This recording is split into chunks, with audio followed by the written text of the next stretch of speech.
everybody. Good afternoon to you. How are you? Hope you're having a great day. So, was it yesterday or was it today? I'm keeping up with all of Chantal's stuff. So, 14 hours ago, Chantal did a live stream called Updates. Although there's not much in the way of updates, she was in her room and she is still very sick and just blabbering about nothing but. I've been looking around, finding all kinds of interesting stuff on Twitter, as well as looking at different channels such as Fat Cow Chronicles and Piggy. And I would like to add stuff that they've done on their channels to this react because some of the stuff they've done does pertain to what I'm going to be doing today. So full credit to the channel Piggy, and also full credit to Fat Cow Chronicles for the stuff that they're posting on their channels. That is always entertaining as well as very informative. So, y'all, I was actually hoping that Chantal would do something much more entertaining than this stream I'm about to react to. I'm going to let y'all also know that I am looking around for other people to react to include in with my content, because if this is all it's going to be with Chantal, is her sitting in her room being sick or acting sick and using that as an excuse not to do anything, not to be entertaining. I can't. I can't. Okay, we got 6 more weeks of this, really? Yeah, I'm looking around for other locales. I can't with her. I can't.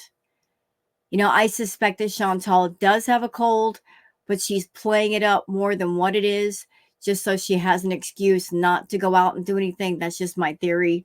But I'll tell y'all what. How about we go on Twitter and we'll catch up on all the Twitter stuff, and then we'll move on to the other stuff, courtesy of Piggy and Fat Cow Chronicles. So let me just go ahead and pull up Twitter.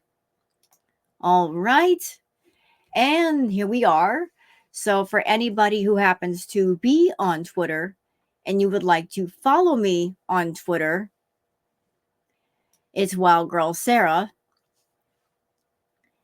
Chantal's Hotel Floor Bagel. The names y'all come up with, you crack me up. Chantal's Hotel Floor Bagel says, yet one more reason she deserves every bad thing that comes her way. Beezers, this is who you pay. Nice job. Perfectly Imperfect says, Foodie Beauty sneering, actually isn't Lordy Jordy gay? Like it's an insult. What a homophobic piece of trash. Let's watch the clip. He's projecting his own insecurities in the PP department. Yeah. Anyway, I'll take small PP over receding hairline, geeky glasses, sunglasses from the 90s, and someone who makes a living off of talking about Amber Lynn all day. How? Actually, isn't Jordy gay? Trying to use somebody's sexual identity. I don't even know if Lordy, oh Lordy is Jordy, is gay or if he's straight. Honestly, it doesn't matter to me. His sexual orientation is none of my business. And when it comes to being a reactor, it doesn't matter. It doesn't factor into how good or how bad of a reactor or person you are. But she's trying to use somebody's sexual identity as an insult. And that's really interesting, Chantal. It's disgusting, but it's also interesting that you do that. Because you know what? Let's go over here. Let's go over here to Piggy's channel. Piggy posted this 7 hours ago. Thank you, Piggy. I'm going to leave a link for Piggy's original video in the video description for those of you that have not heard of Piggy's channel, or you want to check it out and check out all the videos, because Piggy has got a very informative channel going on. But let's check out Chantal's history, of using sexual identity as a talking point or a selling point. So again, courtesy and credit goes to Piggy. Let's watch.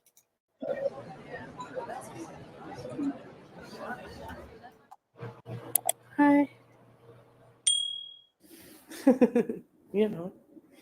Just projecting his own insecurities in the PP department.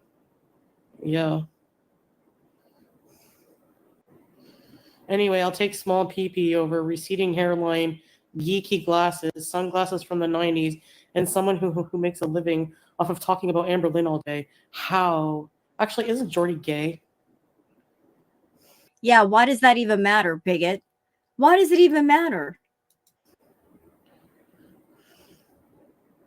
I guess she forgot she used to be gay, but only during Pride Month. Yeah, I remember that. I was around about that time when she was doing that.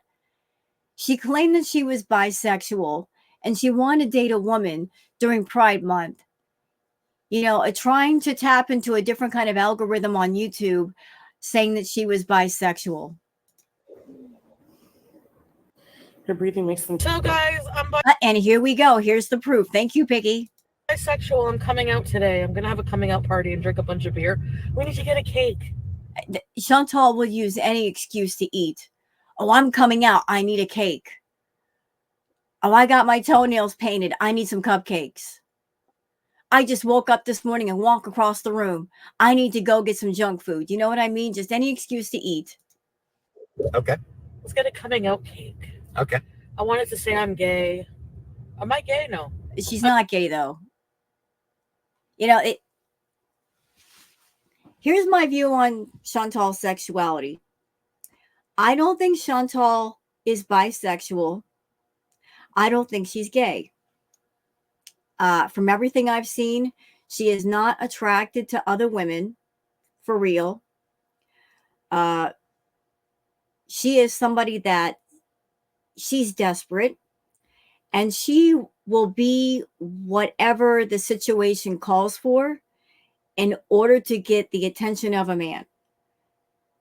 So in the case of Nader El-Shami, when he was with Dee Dee, Nader liked to play in with groups of people. Let's put it that way. He likes swinger type situations, and Dee Dee knows this about him, and so she lets him do what he pleases. But in order for Chantal to get Nader's attention, and again, this is just an opinion, this is just a theory, I have no receipts.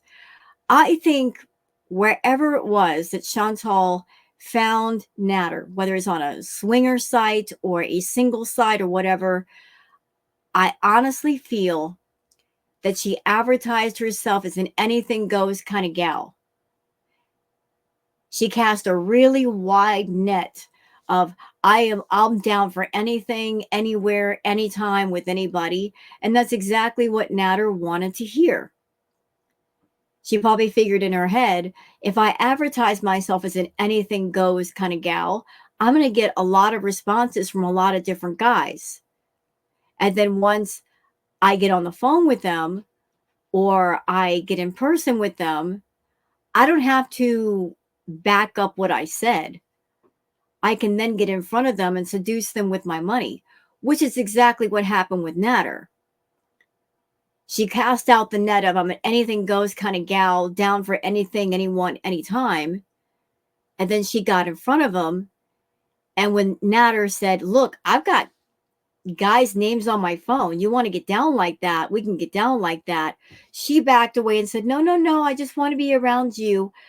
But she knew because he was into that, she would need something different to seduce him. So she used her money as a seducing tool. And that's why he stuck around her. But there were occasions that Nader did not want to be with Chantal. And the only way she could be with Nader was if she agreed to be with Dee Dee and Nader together.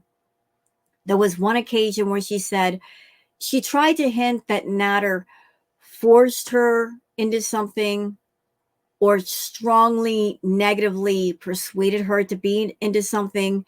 And then when her chat was pressing on her and saying, what do you mean? Did he force you?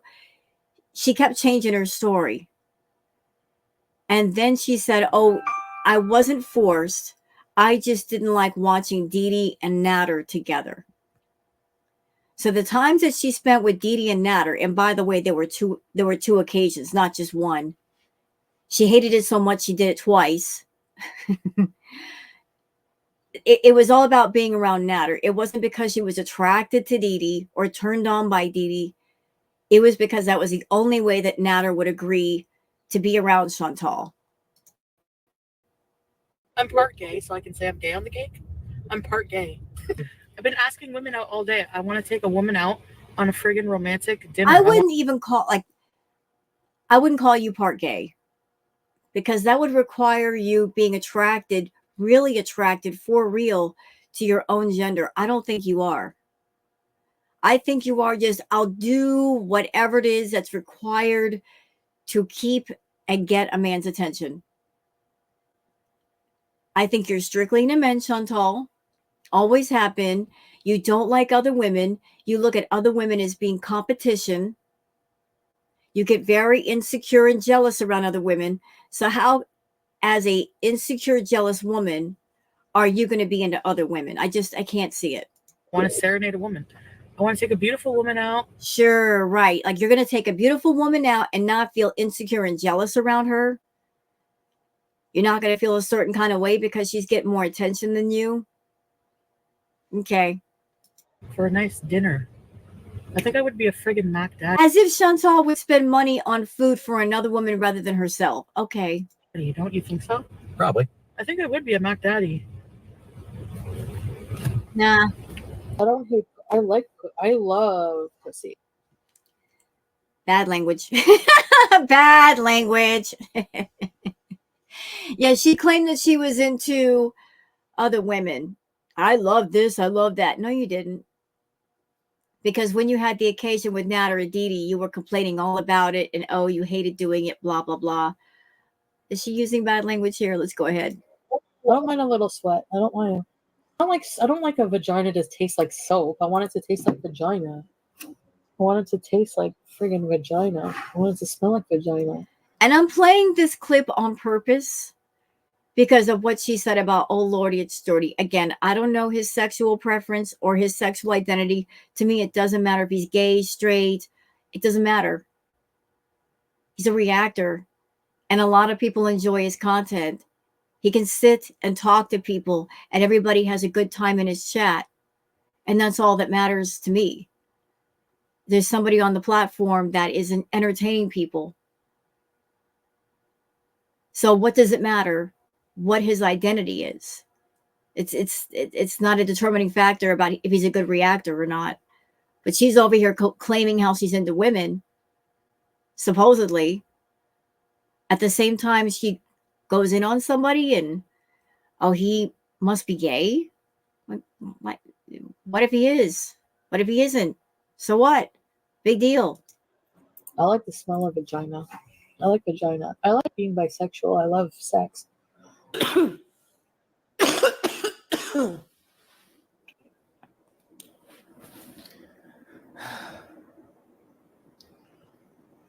Is he? I don't know. Anyway, not that it matters. Actually, isn't Jordy gay? Doesn't matter if he is or isn't. I think most of their reactors are. No offense. I don't like a vagina to taste like soap. This is where I'm going to go in on Chantal just a little bit, y'all. And considering her foul mouth, I think she deserves it. It doesn't matter the sexual orientation of the reactors, Chantal. It doesn't matter if the reactors are straight, gay, transsexual, transvestite, bi, whatever it is they identify with, non-binary. We're just sitting and talking about you or whatever it is we feel like talking about. You, on the other hand, you portray sometimes being of a certain sexuality, not because that's what you really are, but because you want a man's attention. You're a phony. You're so desperate for a man's attention. If a man tells you, I want a bisexual woman, then suddenly you're bisexual. Just so you can get near that man. Rather than just be yourself and say, I'm a straight woman. I'm sorry. If you want a bisexual woman, if you want to swing, I'm not into that. You won't stay true to yourself. You're so desperate for attention from men that you will be whatever it is you feel you have to be just to stand next to them. I want it to taste like vagina. Oh, God, ew. I want it to taste like friggin' vagina. I want it to smell like vagina. I'm saying ew not because I'm against women that are bi or gay. I identify as a bisexual woman. It's not that. I'm saying ew from Chantal just because of the way she uses sexuality. She puts it on like a costume. It's gross. How she claims to be something that she's not for the sake of monetization and making money and getting views and trying to get into different algorithms on YouTube. That's what's gross to me. Using different things as costumes. She's not being authentic. She's not being genuine. It's about what do I have to be this week to make money on YouTube. That's the gross part to me. I like the smell of vagina. Okay, she can shut up now. She's making me mad. All right. Thank you, Piggy, for posting that. Let's go back to the Twitter stuff. All right. And there's another clip I want to play for y'all, but in just a second. So let's go here to Judge Judy saying, Foodie Beauty, we see you under that hijab and all their filters. Pete's phone and your BB Arc phone didn't have filters. So these two pictures, this was way back. This picture was way back when she went to the, I guess it was the Pride Parade with Pete's, and Pete's phone does not have filters. Pointy chin wear. And this picture right here, God, this was like 200 pounds ago. She was with Natter, and she was somewhere in the 400s with Natter, and she's well over 5 right now. Again, pointy chin wear. Pointy chin wear. All right, Fat Cow says the perfect Foodie Beauty clip doesn't exist. October 5th, 2022. So this was nearly 2 years ago. Let's watch. The type of life I want to live, I don't think is just inside of four walls. The type of life I want to live, I don't think is just inside of four walls. You know what, Fat Cow? I give it to you. That is the perfect clip. Foodie's saying the perfect life is not inside four walls, and yet she always manages to find a room with four walls and stay there. Well done. I don't. Nat says Chantal saying her and Salah are both really depressed because they miss one another. This B really thinks we're stupid. It was one of the greatest days of his life when he dropped you off at that airport. He couldn't wait to cheat on you again. So let's watch the clip. Wait, right now? Oh, shoot. Sorry. We're both really depressed. I'm just going to be honest. I'm sorry to out. Yeah, sure. He's so depressed. He misses you so much that half the time anymore, he's not in chat with you. He is like he's fiending for you, Chantal. He's yearning for you. He's burning for you. So much that when you go live, half the time he's not there. Or if he does show up, it's hours and hours into your stream. Yeah, he misses you, girl. Okay. Sure. I'm sorry to out it, but No, you're not. You want to portray this image of I have this loving husband. He loves me so much. He's so in love with me that every minute that we don't talk, he's missing me. Look, the two of you are polar opposites from the jump. We all know that. You wanted the image of a younger man.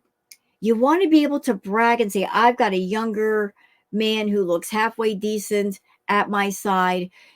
You were doing it as an ego boost on YouTube, but also as a get back to Natter. You were getting back at Natter by rebounding with Salah. And in a really strange way, trying to use Salah as a way to get Natter back. This was before you moved to Kuwait for the first time. You were getting back at Natter and flipping your middle finger at him but in a strange way of just your weird, jealous, insecure high school nonsense. You were basically saying to Natter, you better come get me because I'm about to do everything I used to do for you for another man. You better come get me. You better leave Dee Dee. You better come get me. This younger man's about to come snatch me up. And you thought it would honestly work. You thought that by making Natter panic, that he would leave Dee Dee and be with you. And it did not work. And by that time, you were so far down the Kuwait arc rabbit hole, you had to stay in the hole. You had to go further down into the hole. Because if you try to come back up, it was going to be humiliating and embarrassing for you. So you had to stick with it. This whole time that you've been in Kuwait, you've been missing Natter. You want to be with Natter. Your heart is with Natter. He was the one you could be yourself with. There's a reason why we call Salah Tall Pete's, because he looks a lot like Pete's. He's very quiet like Pete's. And every time you get a man in your life, Chantal, that is quiet, that is too normal, it's boring for you. You get bored with that guy, whoever it might be, no matter what they look like, you get bored. You like the drama, you like the chaos, you like the fighting, you get off on it. And that's why you've always focused on Natter, because he gave those things to you. Pete didn't do it. Bibi didn't do it. Salah's not doing it. The heart wants what it wants. 2 years in Kuwait for nothing. 2 years being around Salah when your heart's always been back in Canada with somebody else. I'm sorry to out you, babe, but me too. I'm depressed. Like,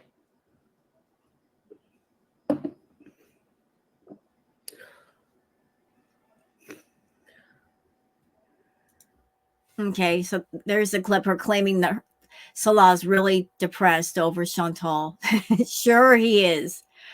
Judge Judy says, Foodie Beauty, I saved this on my calendar. Last December 2nd, you said you were going to reveal your revenge body this December 2nd. You better get to stepping. Huh, let's look at the, yep. Your revenge body, yeah, I agree. She's got some work to do. Hi, Mash. This is courtesy of Mash. This was a comment placed on her live. So Ginny Jonas says, really sorry, Chantal, but we have proved Salah has been at it again. We will give you 48 hours, Salah, before all the farms and elsewhere gets it all. This could be a troll, somebody trolling Salah and Chantal and claiming to have information and tea that they don't have, or they could be for real, but I guess we'll find out, won't we? Girl World will be paying attention. Truth Hurts says, Foodie Beauty, be very, very careful right now. Let's watch. Hey, Foodie, I knew I would find you in here. All right, look, you have a viral infection right now since you seem to be coughing and sniffing a lot. And since you have a pre-existing condition like diabetes, right now, to fight that viral infection, your body is releasing much more glucose than normal. So I think right now it would be a really good idea to put down that orange juice and pick up a bottle of water. It'll be good for you. Get well soon. Truth Hurts isn't lying. I guess when you have diabetes and you get sick, you got to be careful of medications you might be taking. Your blood sugar gets higher. So yeah, like she's speaking truth. Let's see. And here's DX with some of the recaps of the live. So here's part of the recaps from the live. DX says, the woman whose husband publicly cheated on her and begged a woman for farts says that some men cheat on their wife while pregnant. What? How does this even matter? Not sure what logical point she was attempting to make there. Yeah, he is faithful. He's faithful, she screams. She's triggered as F. Ticked that chat is reminding her Salah would prefer a younger woman able to bear children. She says she's super unbothered and doesn't care, asking chat if they want a medal for spreading your legs and having kids. DX also says her chat is letting her have it, blocking people and being a biatch. She's doubling down on how she doesn't want kids and it's not an issue. She says she's no longer pro-choice.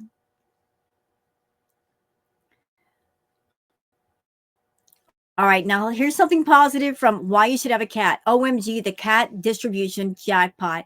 Look at the babies. Yep, you hit the jackpot. You basically won the cat lottery. Congratulations. You got all those babies to take care of now. All right, you guys know that I play Stardew Valley. Miss Kalari C. I know you watch my react sometimes. Girl, look at this. I know that we joke around and say that Foodie Beauty can step on all the Legos. I kind of changed my mind right now just because of this right here. I don't want Chantal to step on all the Legos. I don't want her stepping on these because somebody built Stardew Valley with Legos. Like, I recognize all these places in game, and this is so cool. So I don't want Foodie's Funkle Foot stepping on these Legos. She can step on other things. Oh, look, there's the mayor's house. There's Robin's place. All right, we got the bus stop. There's the farm. Somebody really took some time and made a really good setup with Stardew Valley. This is so cool. Oh, the traveling cart. Yes. I'm sorry, I'm a Stardew freak, y'all. Like, can we just stay here a minute? There's the tavern. And then you got everybody else's house. Oh, the fishing dock. The beach shack. That is the coolest thing ever. So, Miss Kalari, I don't want Chantal stepping on those Legos. Like, I want to play that again. Welcome to Lego Stardew. Quiet. All right. So I just want to blow this up because you guys know I love video games and I play Stardew all the time. Oh, look. They made an exact replica of game. There's a blacksmith.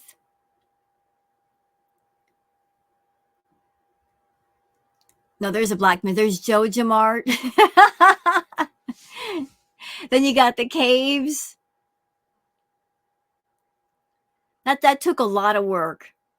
That took a lot of work. Oh, and they're panning for gold, fishing. Yep, there's a community center back there. The bus. That is awesome. I love the fact they put the traveling cart in there. That's cool. Makes me want to go play Stardew now, but I can't. I got a react to do. So no stepping on these Legos, Chantal. If you do, I'm going to get mad at you. All right, moving on. That was just cool. And that's courtesy of Cozy Misa saying someone made Lego Stardew Valley. What's wrong with my tongue? Lego.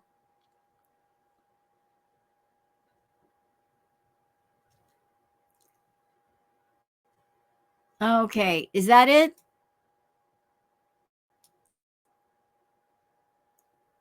Is that it? I think so. Okay, that's fine. That's fine. It does. The updates don't have to take too terribly long. So before we get into Chantal's live stream, which is somewhat boring, let's take a little extra time and detour over to Fat Cow Chronicles. And I'm going to leave a link for Fat Cow's video in the description of this video for those who want to check out the Fat Cow Chronicles.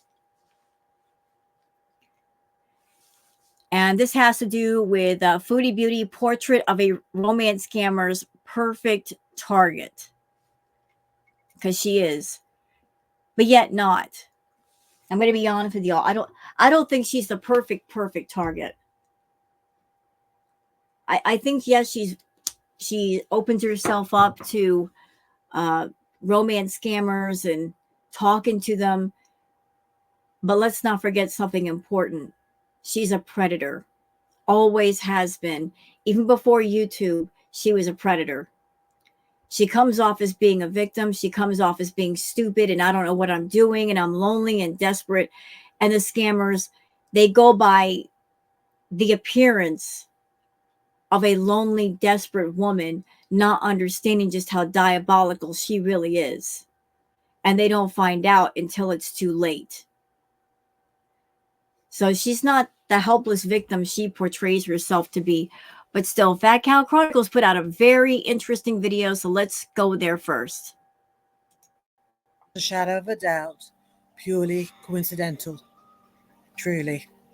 For the purposes of this video, please imagine that it's the latter half of 2022 and that I'm a slim-built, bearded, Arab man in my late 20s called Halas, which coincidentally enough not only spells a common Arabic name backwards, wink wink, but also means enough or stop in Arabic.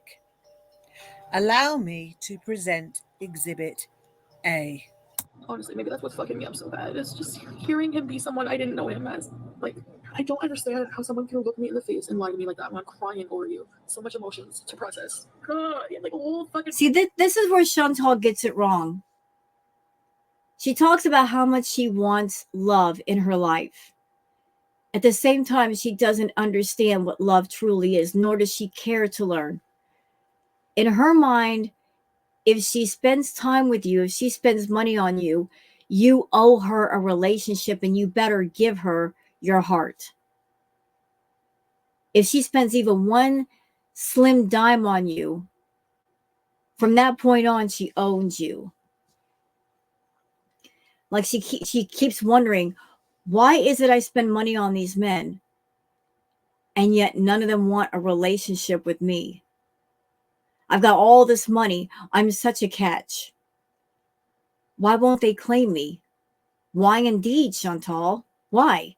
Why won't they claim you? What is going on? They won't claim you. Maybe the life lesson here is you need more than money to get a man to love you. Maybe the life lesson is if you want love, you have to slow all the way down and get to know the person and let them get to know you. And you should have positive attributes and a moral compass for them to feel affectionate towards you. You can't rely solely on the money to excuse away all of your bad aspects and all of your bad behavior.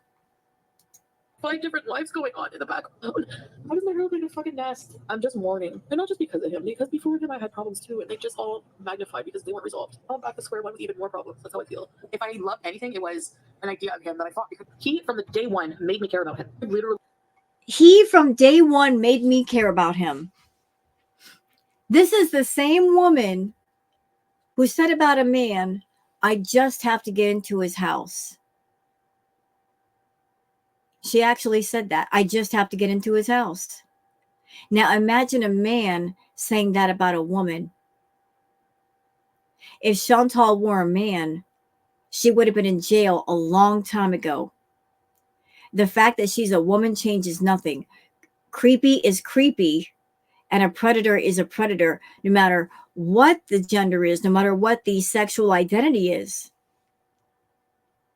She is and has always been a predator, always preying on people, always preying on the weak and the hurt and the sick and the disabled.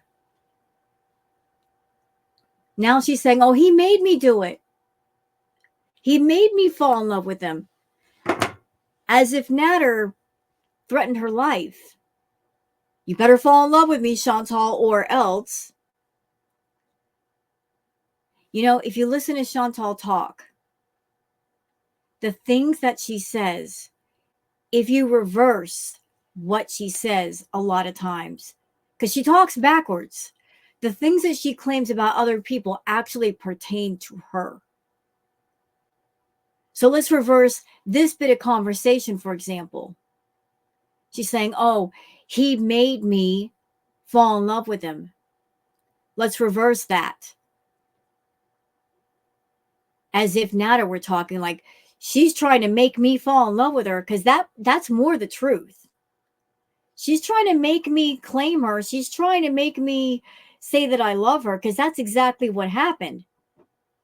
She was so desperate to claim Nada that she went out and bought an entire fake engagement ring and took engagement ring photos and tried to trick him to say that she was his girlfriend on camera. But he made her do something. Now, she was all about trying to be pushy on Nader. I don't like Nader. I think they used each other for different reasons. But as long as she claimed that she was the victim, nobody would ever look at her as being a predator. Nobody would ever see that she's got predator ways and predator behavior. As long as everybody thinks she's the victim, the mind is not going to go into the realm of this person is a predator and just claiming to be a victim. Because that's what she is. She's a wolf in sheep's clothing. She runs around hurting people, using people, manipulating people. She's never a victim. And in the case of Salah, I think they started talking. I think the entire time they did talk, she lied to him. Oh, she lied to him. I don't think he ever saw her as she really was. I'm pretty certain that she sent edited pictures, and when she video chatted with him, it was using her filters. Salah did say that she did lie about her height, that she was shorter than what he imagined and bigger. I think she filled his head with all kinds of promises about what she could do for him and the money that they could make together. Like, she knew how to bait the hook. So she turned the tables on somebody who was a romance scammer. She made sure to lock him down and be all the way moved into the house. This isn't a typical case of they were talking long distance and she sent a bunch of money and then he disappeared. She made sure to lock him down by moving to Kuwait so he couldn't get away from her. The breadcrumbs. That's where the expression comes from. He would, the little cat Kuwait, anything I would look for validation from him, anything. Like, a lonely, middle-aged, desperately unhappy, desperate in general, woman with a poorly hidden self-esteem issue who has recently and very publicly gone through a very volatile relationship and, this is important, is known to earn a substantial amount of money. A quick Google search will tell you it's estimated as being between $1,400 and $22,000 a month in September, October of 2022. just, hold on. Ah! Oh, she's got a foul mouth right here, so let's go ahead. That she wishes to be looked after and worshipped. That she's rumoured to have offered the last man she was interested in a salary to date her. Yep, that would be Nader. To keep the drama going on YouTube, she offered Nader like $2,000 or $3,000 a month. Sure did. And he turned it down. But I don't even have how bad do you have to be for an angry crackhead to say to you, no, I don't need that $2,000, $3,000. I'm good. How bad do you have to be for someone as greedy for money as Nader is and was to say, nope, I'm done? You must be pretty doggone bad. genuinely be in love with her. That I just have to give the impression of being in love with her. And that she'll tolerate a lot of shit behaviour, including cheating, going AWOL, and being lied to. That she has a tendency to believe whatever she is told, as long as it suits the narrative in her head.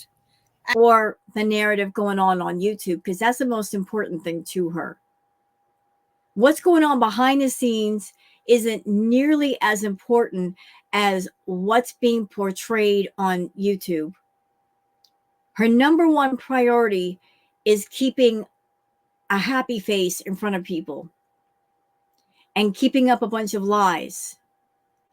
and following through with the lies, and everybody believing her lies, or playing a game with YouTube of I'm lying. I know that you know I'm lying. And I'm irritating you by telling these lies, and I know you don't believe it, but she gets a kick out of making people angry by lying, and that's why she does it. And nothing makes her melt down faster than when the narrative is interrupted and the narrative is not in her control anymore, and the truth comes crashing through that Delulu bubble that she's built around herself. Anybody that saw her meltdown when she found out that FFG had BBJ, that was some real rage. That was her narc ego being bruised and not being able to deal with it. And this is important, that when in a relationship, she throws her money at her partner to overcompensate for her fear that she isn't good enough. In other words, that she has a history of buying love and attention. Also, that she meets all her potential relationships on apps such as Tinder. Yeah, and she's got a really nasty habit of being in a real hurry when it comes to love. She doesn't want to get to know the people that she's getting involved with, and honestly, she doesn't want them getting to know her either. I think she's afraid of letting the other person have enough time to get to know her, because she is such a rotten egg that she wants to basically trick that person into a relationship or buy them into a relationship before they find out what a rotten egg she is, and they figure out that she's, like, they can smell the sulfur coming off of her. So it's like, let's hurry up and get into a relationship together. Be my boyfriend. I'll be your girlfriend. Let's hurry up and do this. If it's the right person, you won't hurry up, and they won't hurry up either. And I don't care if you fake love me because he's nice. Okay, Frank, if you want, I'm in the parking lot, like beside Chat Time Tea, right across from the Petro Canada. And I'm just like, he is nothing. Yeah, I don't know what happened to Foodie, but something happened. I don't know exactly what happened, but she just put herself on this quest to be with a man. I heard that her sister Natalie was getting married, and maybe that's what kicked it off. She was in competition with her sister, but she just put herself on this quest like, I have to be with a man right now. I don't care who it is. I don't care where he's at. I don't care what I have to pay him, but I've got to be with a man. Because she was just running after any man and every man she could set her eyes on. How I pictured him, like in his pictures, like he was like, oh. Yeah. By the way, his name is Nicholas. I think if it works out Sunday. Yeah, I remember Nicholas. Nicholas was a guy that she was talking to. I think the problem was, Chantal, just like with all the men in your life, you came on way too strong. You just don't know how to relax. You come on way too strong, way too quick. You don't let these men get to know you. Again, I feel that's because you know what a rotten biatch you are. And you don't want them figuring it out and getting away from you. You want to trap them with you. But you come on way too strong. You blow up their phones with text and voicemails. And if they dare to do something other than talk to you, you're like, you're disrespecting me. Real love is not suffocating the other person to where they have no life. That's why all the men in your life run away from you and they get tired of you real quick. I'm deleting all my online dating accounts because honestly, no, maybe I won't. I'm just so sick of it. Like, I'm sick of the catfishes. I'm sick of. So it's like she finds one guy that will send her a message right back, and suddenly she's ready to delete all of her profiles on social media. Oh, I'm just gonna zone in and focus on this one person, even though there's no talk about us being monogamous to each other. Do y'all see just how cracked in the head she is? Like, something is wrong with her. She needs help. The salamis, the fucking Italian sausages. Like, he's like the weirdest guy I've ever talked to. I've never like encountered this before, where it's like 1 minute you're acting like you're so into it and you just can't wait and you want to see me and you're talking nonstop, and then all of a sudden it's just like blocked. So the Egyptian guy is very, is it like, I don't know if it's like all Egyptian men, but he's very Oh, this is when she was talking to Natter. fucking pushy, like bossy. Yeah, but look at the look on her face. So this was when she was conversing with Natter. And she's describing Natter and saying, oh, he's pushy and he's bossy. Does she look afraid, though? Even in the beginning, does she look afraid of Natter? No, she looks intrigued, doesn't she? She looks very intrigued by Natter, like, oh my God, he's so pushy, he's so bossy. Oh, that's such a turn on. Like, tells me what to do all the time. Like, not tells me what to do, but like, yeah, he tells me what like I should, like. He got mad at me because I didn't want to go over like yesterday. I was like, again, remember what I said about reversing things. So she's saying that Natter got mad at her for not going over there. But I think if you flip it backwards, that's more the truth. I think maybe she got mad because she wanted to go over and he said no. But of course, she's always going to flip things to where it looks like the guy is chasing after her versus the other way around. I'm like in bed, I'm tired. But he's so fucking hot. He's so hot. Oh my God. We saw Natter. No, he's not. You lied to us. Of course you did. You lied to us. Rule number 1, Chantal lies. God. And then he sent me a picture of his nude body, and I was like, no comment.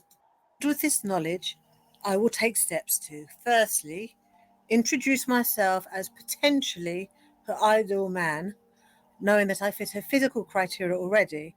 I will portray myself as being A, someone successful and therefore someone who would not be interested in her financially.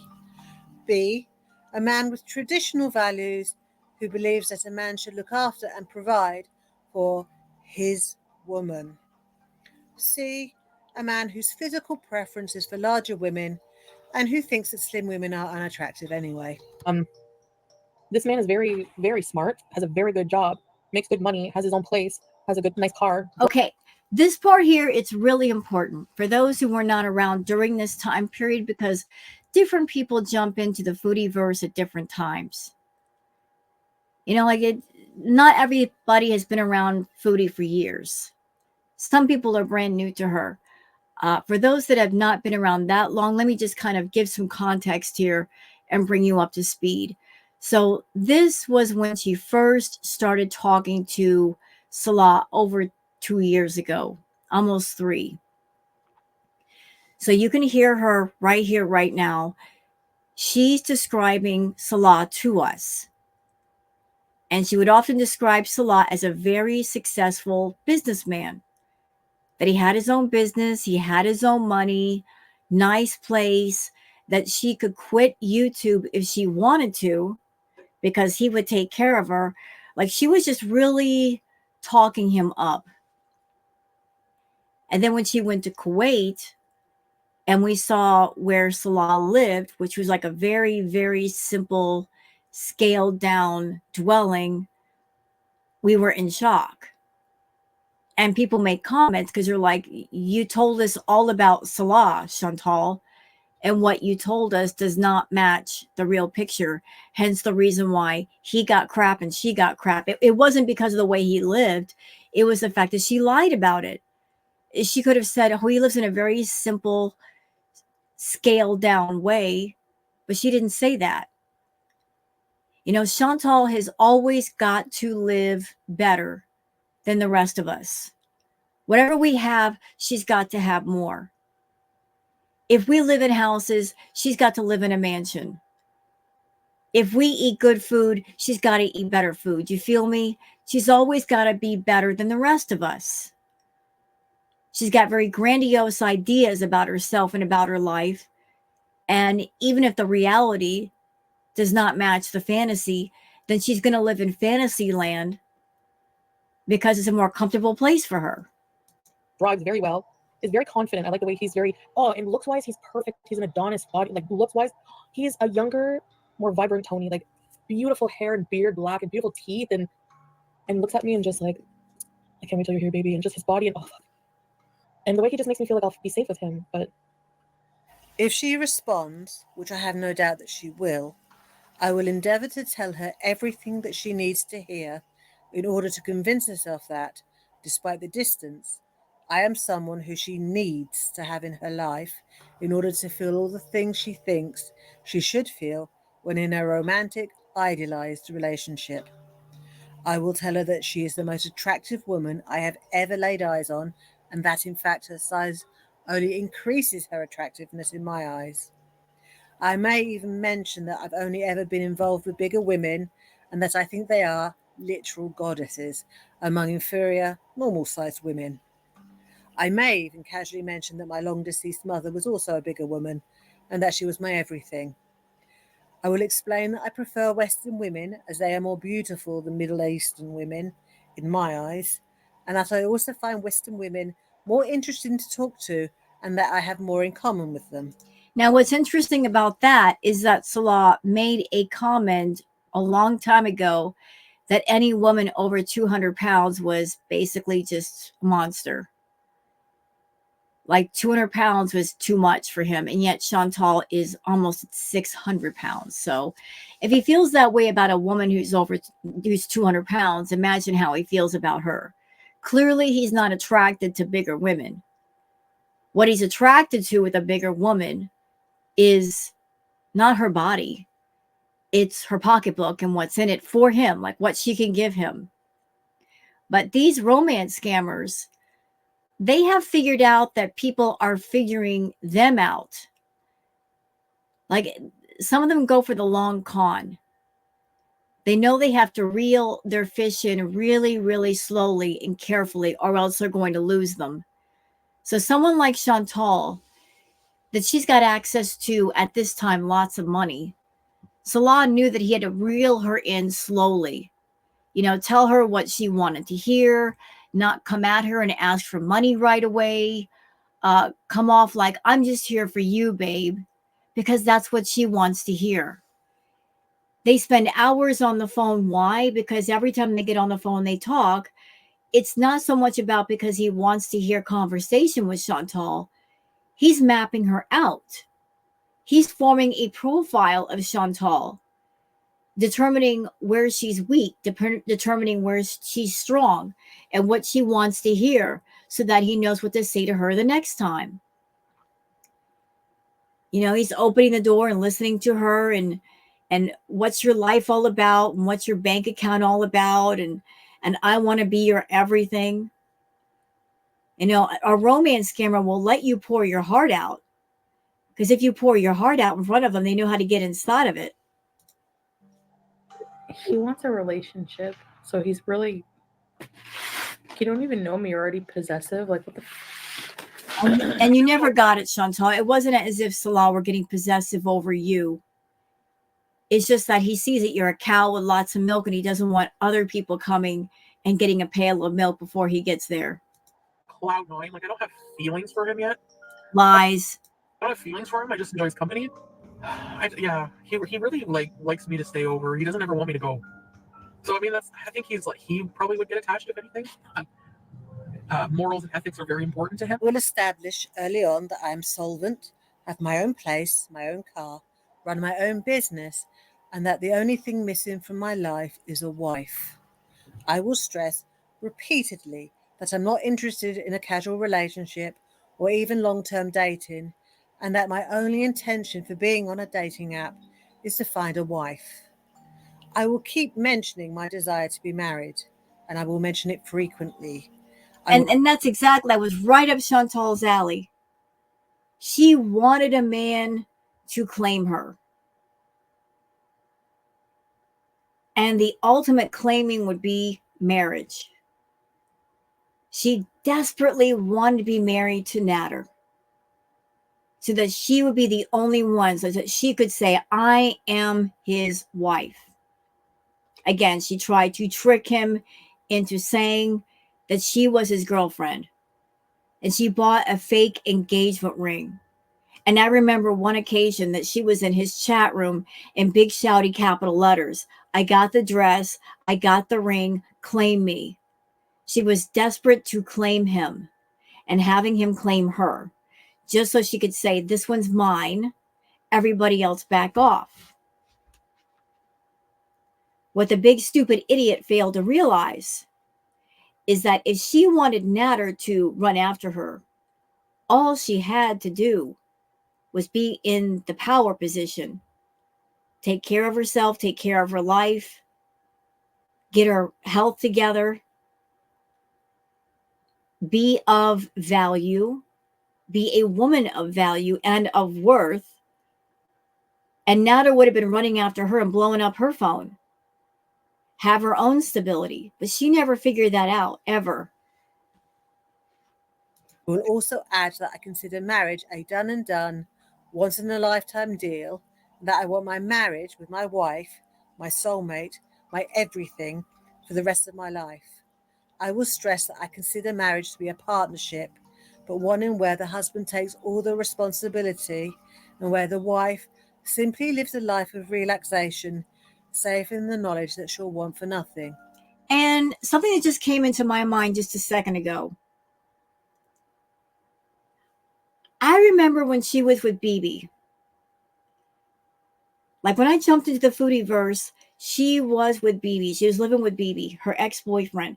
BB was such a decent guy, hardworking, quiet. She was with BB. Before she was with BB, she was with Pete.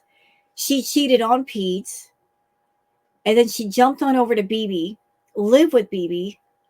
And she liked being with BB because while she was with him, he was the man of the house. He took care of the bills. He took care of the rent. The fact that he took care of things added to her comfort level and her security, knowing that she had a place to live. She wasn't interested in taking care of herself, but she liked having somebody around who would take care of the responsibilities. And that way she could just screw off. And isn't it funny that here we are in 2024 and look what's happening with her and Salah? Like her living in the apartment, and yes, she's on YouTube and she's got to do her mukbangs and her feedy videos and make the money, and somebody's name is on the apartment. But she just liked having a man around to take care of things that either she didn't want to or that she couldn't. But one of the main reasons why she flipped out and she got upset over BB kicking her out was because she lost that security and that comfort of BB being her backup plan in case the YouTube thing didn't work out. All right, so yeah, this guy, I'm not sure what's gonna happen, but I'm sure if I wanted to go, he just messaged me not long ago. I'm sure if I wanted to go to Montreal, so he's a cook or a chef. I like his energy. He's very, very friendly, very happy-go-lucky, very respectful, very nice. Like, I want to be your birthday. Come over for your birthday. I want to be your birthday present. I don't get red flags like aggression. There's no aggression. There's no. Actually, it's the opposite. These things that I tell her, of course, I have told many other women before her. I literally have a script that I can modify as I go along to tailor to the individual. The majority of women will begin to question my motives, as they believe the old adage that when something is too good to be true, it usually is. True. I perform this charade several times a month. It's something that will either be over and finished within a few days, if that, or something I will have to invest all my time into if my mark is naive enough or desperate enough to take the bait. And I think that's one of the main reasons why Chantal and Salah, they won't let go of each other. Because on opposite sides of the spectrum, they're both scam artists, they're both con artists, they're both liars and manipulators. And on opposite sides of the spectrum, they've been working each other. They are each other's mark. Like he's been working her, she's been working him. And they've invested so much time and energy in each other that neither one will walk away. Because they're like, I've invested this much time in this person, and I've gone through all these different things, and if I let them go, I have to start all over again, and I just don't have the energy for that. I don't have a backup plan. So Salah's hanging on to Chantal because he doesn't have a backup plan. He doesn't have a plan B to replace her. He doesn't have another cash cow at the ready that he could bring in once she's gone. And Chantal, on her part, she's nearly 600 pounds. And she can't throw game like she used to. You know, she's got all kinds of health problems. She's clingy. She's insecure. She's jealous. She's practically housebound. She doesn't have the money that she used to make. Again, so she can't throw game. What does she have that would tempt a man to put up with all that she is? A man faced with her and all that she is would look at her and go, the juice ain't worth the squeeze. You're not paying me enough for all this. And I'm not waking up at midnight to go get some oversized donuts, ma'am. I'm not going to be around you 24/7. You're not paying me enough money to bathe you in bed. No, thank you. Her finances have gone down. Her health is declining. Anything could happen to her at any time. She's completely unstable. She knows she can't throw game anymore. So she's clinging desperately to Salah. And for his part, Salah is not letting go of Chantal, I feel, because I think maybe part of his brain, he's thinking that if he gets off of the Chantal train, the moment that he gets off of it, it's going to start to pick back up and she's going to make money and he's going to miss it. So out of greed, he hangs on, thinking at any moment she's going to make big money. He's just not going to let it in that the money has gone down and is going to stay down. I mean, like that he likes bigger women, just like stuff like that, and just made me feel comfortable. And he was like really into me and messages me every day, and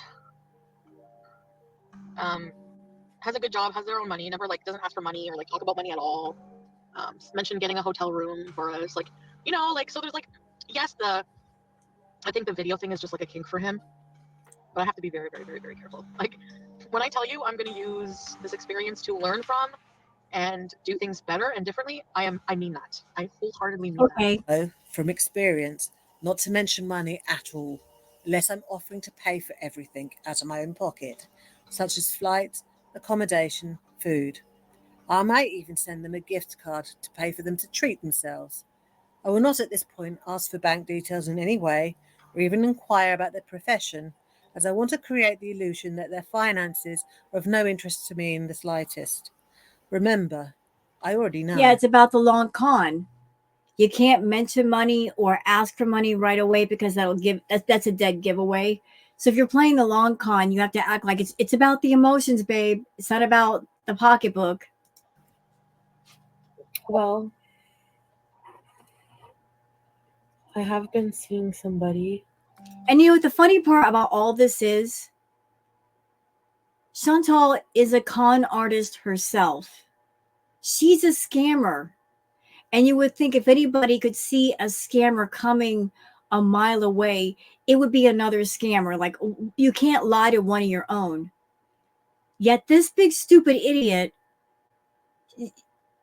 she deals with these guys that are obviously lying to her, and she knows they're lying, and I think she knows it, and she just blocks it out because she wants companionship.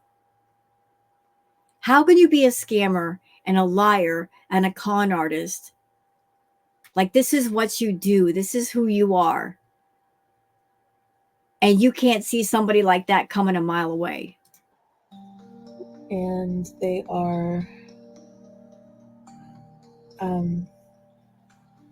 it's just kind of really gone really fast. As initiated by her, I will not send any suggestive messages or pictures, as I wish her to feel that I am as serious about looking for a wife. Also, this will help bolster my story about being a man with traditional values. I will ensure that I am You know available. what, Chantal? Can I just say this? If you're talking to a guy online and the two of you have never met, you've never had even one face to face, one physical face to face where you're standing in front of them and they're standing in front of you and they're talking about marriage, that's a red flag. I mean, as two people, you could talk to each other all you want online and kind of get a good gist of each other. But until you get in front of one another, until you spend time with each other, you can't really truly get to know that person. And you can't rush it. According to you, you had just gotten out of a traumatic DV relationship with Natter, which is fake and phony. I think you were lying about that. But let's take the DV part out, since that really didn't happen, in my opinion. You had just gotten out of some sort of relationship with Natter that went on for over a year. In order for the next to not be a rebound, you have to have a pause period where you reflect and you heal and you get over somebody. Because how can you love somebody when there's parts of you that are still broken? You didn't want to take your time and heal. You want to jump on to the next one. And you were so eager to have somebody there, to have a companion, to not be alone, to get back at Natter, that you picked Salah out of the crowd. And you did that as a get back and also to get Natter back. You were going to show him, oh, you're telling me I can't be a traditional Muslim wife? Well, I'm going to show you. I'm going to pick somebody younger and more attractive than you, and I'm going to do all these things for him because you are petty like that. That's how you think, that's how you behave.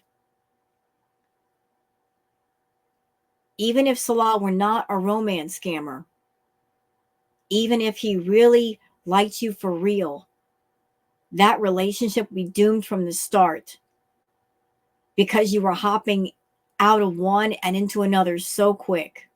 You can't do that. Every time she messages or wishes to talk. Explaining that because I run my own business, my timing is flexible and that she is my priority anyway. Everything I say or do is engineered to make her feel that I am the perfect companion and that we are soulmates. That is, us meeting on the dating app was destiny. Yeah, and about that, can we talk about that? The whole soulmates thing, y'all. So if somebody's approaching you and they say, like, you are my soulmate. Okay, soulmate, how come we haven't met yet? You're already talking about marriage and we haven't met in person. Let me tell you something. If there's somebody out there that's interested in you, maybe you're talking online, which there's nothing wrong with that. But if somebody claims to be interested in you, man or woman, if they really are interested, they will build a highway. They will cross an ocean. They'll take that plane ride. They'll do whatever it is they need to do to stand in front of you. They will not be content with just talking to you on some app or messenger service. They'll want to spend time in your company. And then the two of you can get to know each other. See, Chantal's stupid. She's like, all I need is to talk on this app. No, you need more than that. You need more than that. But beware of the person who claims the whole soulmate thing and they've never met you one time, ever. I might even throw in it was God's will. Oh, God. I will tell her that every time I talk to her, I fall more and more in love with her, and I don't think it was possible to love anybody this much, and that I've never felt like this before. And that's exactly what she wants to hear. Chantal will eat those words up like candy. We've been talking a lot, like video, pretty much all night since we've met. So I've Yeah, been because you're a new Mark. So he's got to really sink the hook in deep. I got to talk to her every night. I've got to make her feel important and loved, because what he's doing, Chantal, is by taking up all your time and getting in your face and talking to you so much. What he's doing is not only getting your attention, he's making sure nobody else around you is a threat. He's making sure any other scam artist or romance scam artist out there, they can't get to you. You won't bite somebody else's hook. If he knows anything about your finances, he wants it all. He doesn't want to share with anybody. So yeah, he's going to do whatever it is he needs to do to make you feel good. Too busy just like talking, and he plays music for me at night. Like, we have a little routine. We like, have some time alone, and then he'll play music for me. He's like, maybe you could play music for your videos sometime. Would you guys like that? Now, Chantal's kind of messed up. She was with Natter, and all the things that Salah has allegedly done for her, she wanted Natter to do for her. But here's the twisted thing about that situation. Natter was a bad boy, okay? And Chantal, she had this whole dialogue movie thing going on in her head that he was a bad boy and she's a bad girl and it's us against the world, rebel without a cause. Blah, blah, blah. If Natter had been Mr. Decent Guy, Mr. Vanilla Guy, much like BB was, much like Pete's was, much like Salah is, she would have lost interest. She would have gotten bored real quick. And he would not have gotten everything that he got out of her. He got as much as he did out of her by not being under her thumb, by telling her the word no and staying fascinating. She was infatuated with the fact that Natter, he would not be controlled. He was rebellious. She was so fascinated by that. He knew how to play her against herself to the point where he knew how insecure and jealous she was. And he would bring Dee Dee around just to get more stuff out of her. And it worked. Depending on how quickly she becomes attached, I may test her commitment by saying something like, I wish you were a little bit more modest, because in my culture, women are cherished by their husbands and we are very protective, and I want you to feel the same way. If the next time I see her, she has made some attempt at being more modest, I know that my plan is succeeding. I will place all my focus on her, giving myself a month to see it to fruition. If the plan hasn't reached the point where she'll happily give my money voluntarily, as she will think it's her idea, by the month's end, I will give my excuses and move on. It doesn't have to be much. She just has to be willing. I think the first time that Chantal went to Kuwait, I think it was only supposed to be a temporary thing, y'all. I think Chantal, she wanted to know what it would be like to have a husband and be married.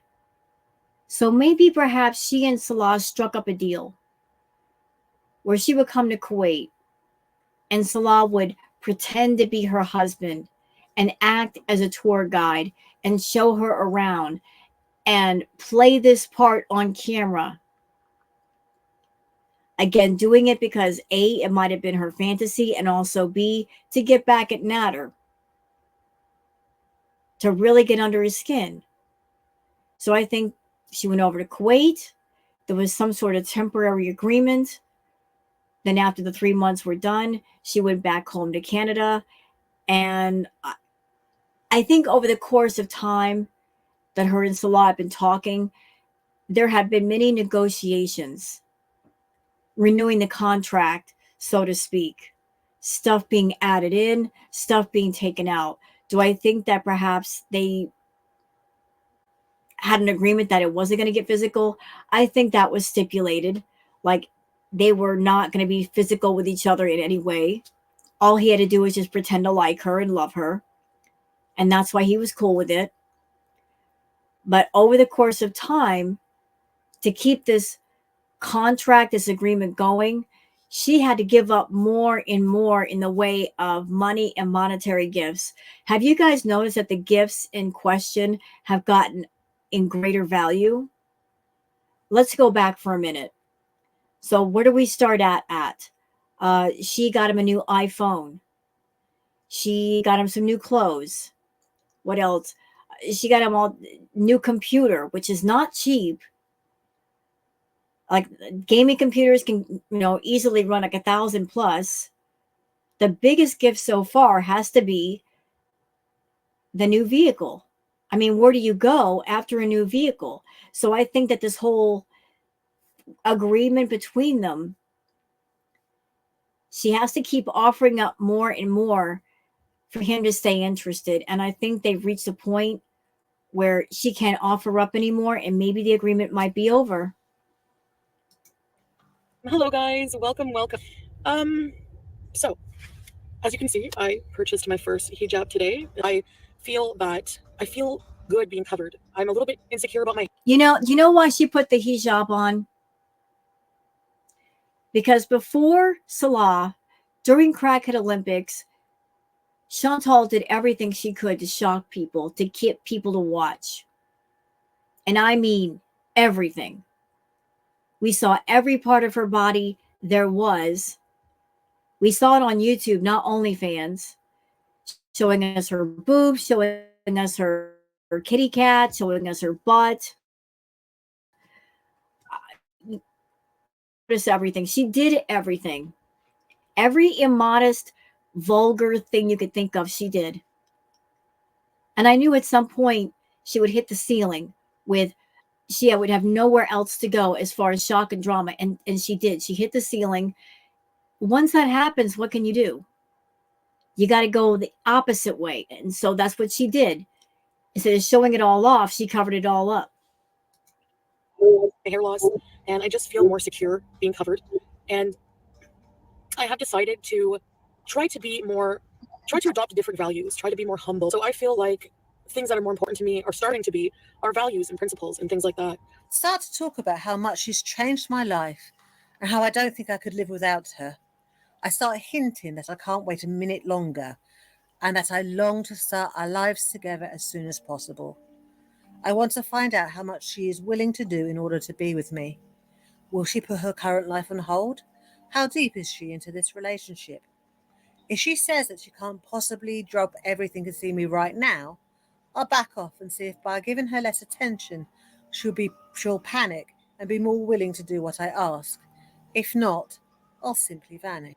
I feel that Chantal's, I'm not a doctor, I'm not diagnosing Chantal, but considering how narcissistic she is, how much of her ego is wrapped up in this whole YouTube image and trying to maintain that men adore her and care for her and love her, I think all it would take to cause an emotional or mental break with Chantal is if both Salah and Nader stopped talking to her. I think she would absolutely lose her crap. She wouldn't know what to do. She wouldn't know how to cope. To have both men that she's invested time and energy and money into, if they both backed off from her, she would be lost. Women, it's the traditional value of something. It's like the conservative nature of it. I'm kind of liking right now at this point in my life.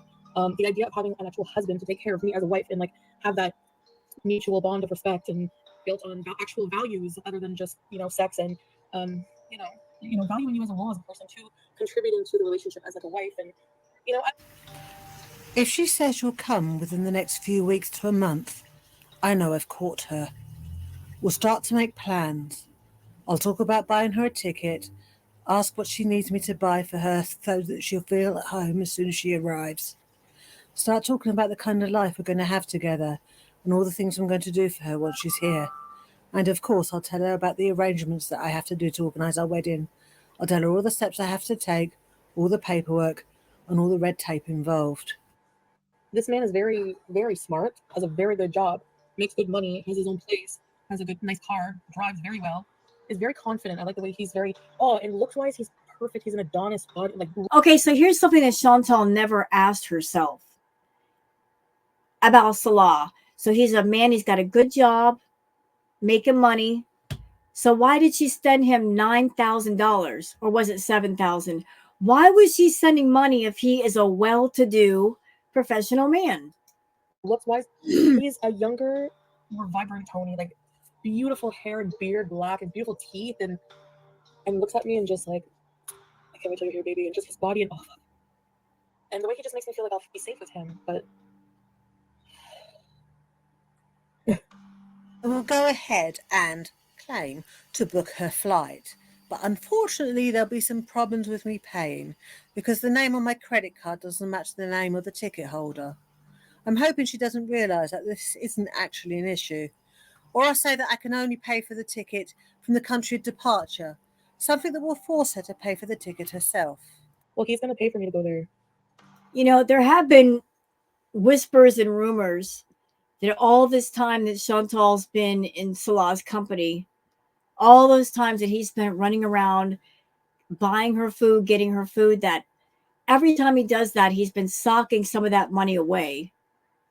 I don't know if that's true, but if he did, I mean, that would be an interesting development. That just like with Natter, when Chantal was buying the party favors from Natter, he was deliberately way overcharging for those party favors, because not only was he selling her the party favors, he was getting a huge kickback of a lot of money that he can put in his own pocket, as well as having Chantal pay his rent, pay the phone bill, pay the electric bill, pay for the cable, pay for the food. Chantal paid for everything with Natter. Like he wants to fully take care of me as his wife. Like fully. It kind of appealing. It appeals to me. No, Chantal, no, stop it, bro. Oh, thanks, Down Under, for the super chat. I feel bad. You didn't have to send that. I don't want you guys to freak out. I'm sorry. I didn't mean to worry you. That's why I really didn't. And she never stopped to think that he's a romance scammer. And he's talking sweet to her at a time when she was at the villa. She still had a home base. And she's on YouTube. She's making her own money. She never stopped until she figured at this romance scammer. He's sweet talking her to giving up her security. You know, give up your home base for me. Give up your roommate. Give up your security for me. And come over to another country of which you are not familiar, where you will have no power and no influence.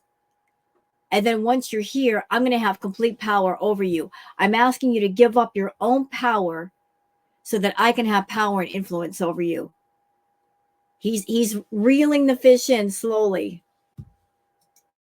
I want to say anything, and Kevin's keeping everything under wraps, but at the same time, this is why I talk about things on my channel, because I talk about things that make me a bit nervous, and I know that I don't really have proper judgment all the time. Know for certain that she is coming, that the tickets are booked for, paid by her, and the visa has been acquired. I'll continue with the sweet talk until a couple of days before she arrives, or even the day before, to make the next request seem urgent and completely unexpected.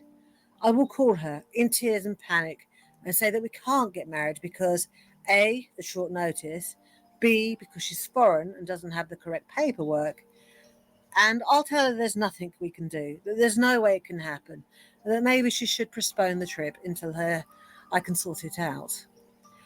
Or maybe she should postpone her trip until I can sort it out. I'm supposed to go to Kuwait to get married.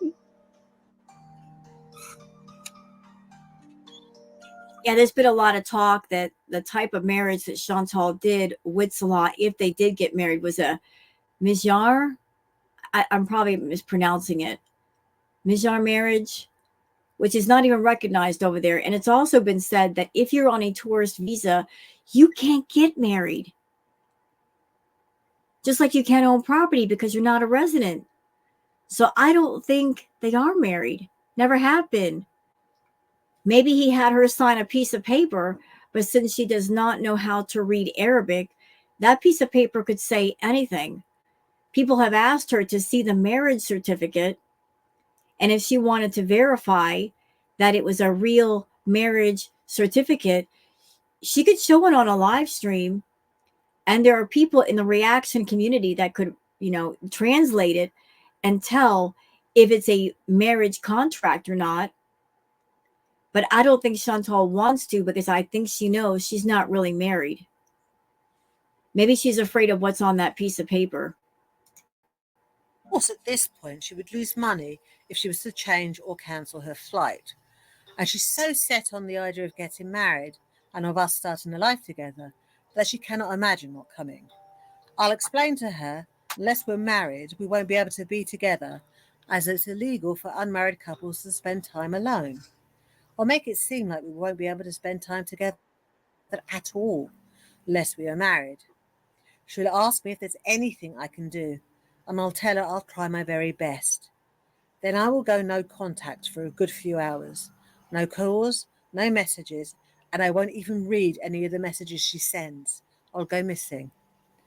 After about 5 hours, a long enough time to suggest that I really made an effort, I'll call back and tell her that I know someone who has a relative that could do something to speed up the process, and that it's not exactly legal, but it is a common way that couples circumnavigate the red tape here in my country when they really, really can't live without each other and need to get married immediately. I'll explain some sort of vague but important sounding document.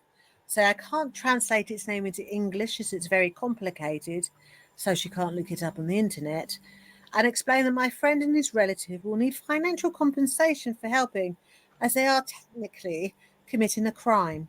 I really, truly, truly believe that a lot of problems would go away if I just really listened to what spiritually is ailing me and realign myself with some values. I will also explain that I can't give. And Chantal said something very important about getting married. And it was kind of a tell. She said that as far as getting married in Kuwait, that there were, her words, loopholes. Now, if you were doing things the regular way, the right way, why would you need loopholes to get married? You look for loopholes when you can't do things the right or regular way. You're looking for a workaround. Maybe you're doing something shady or shisty. So if the marriage is real, if it's the real deal, why would you need to find a loophole?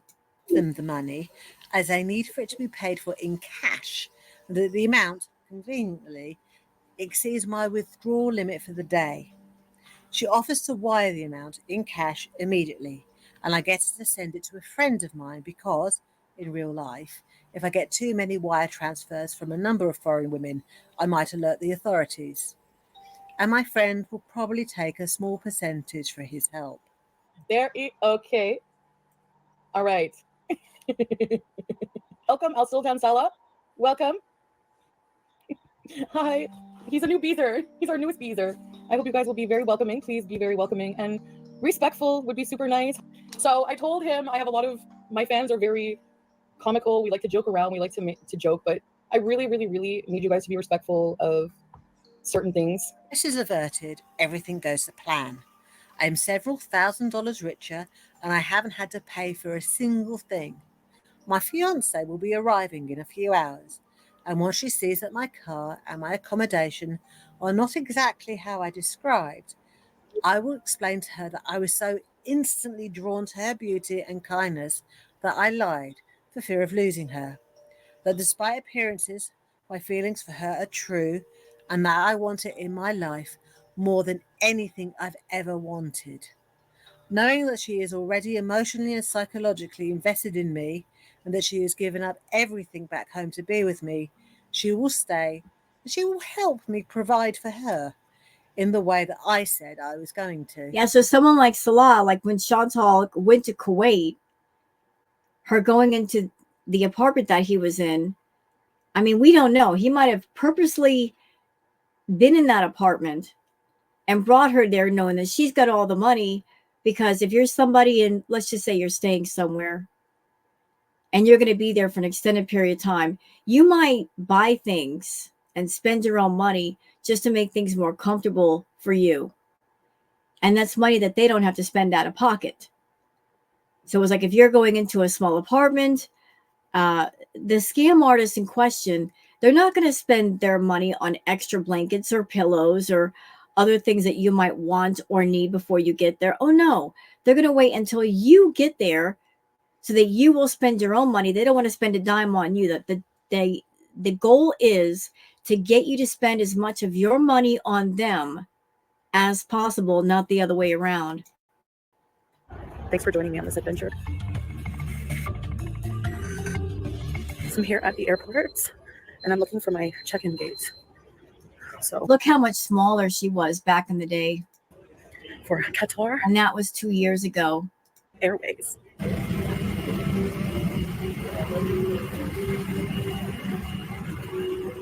All the way at the back.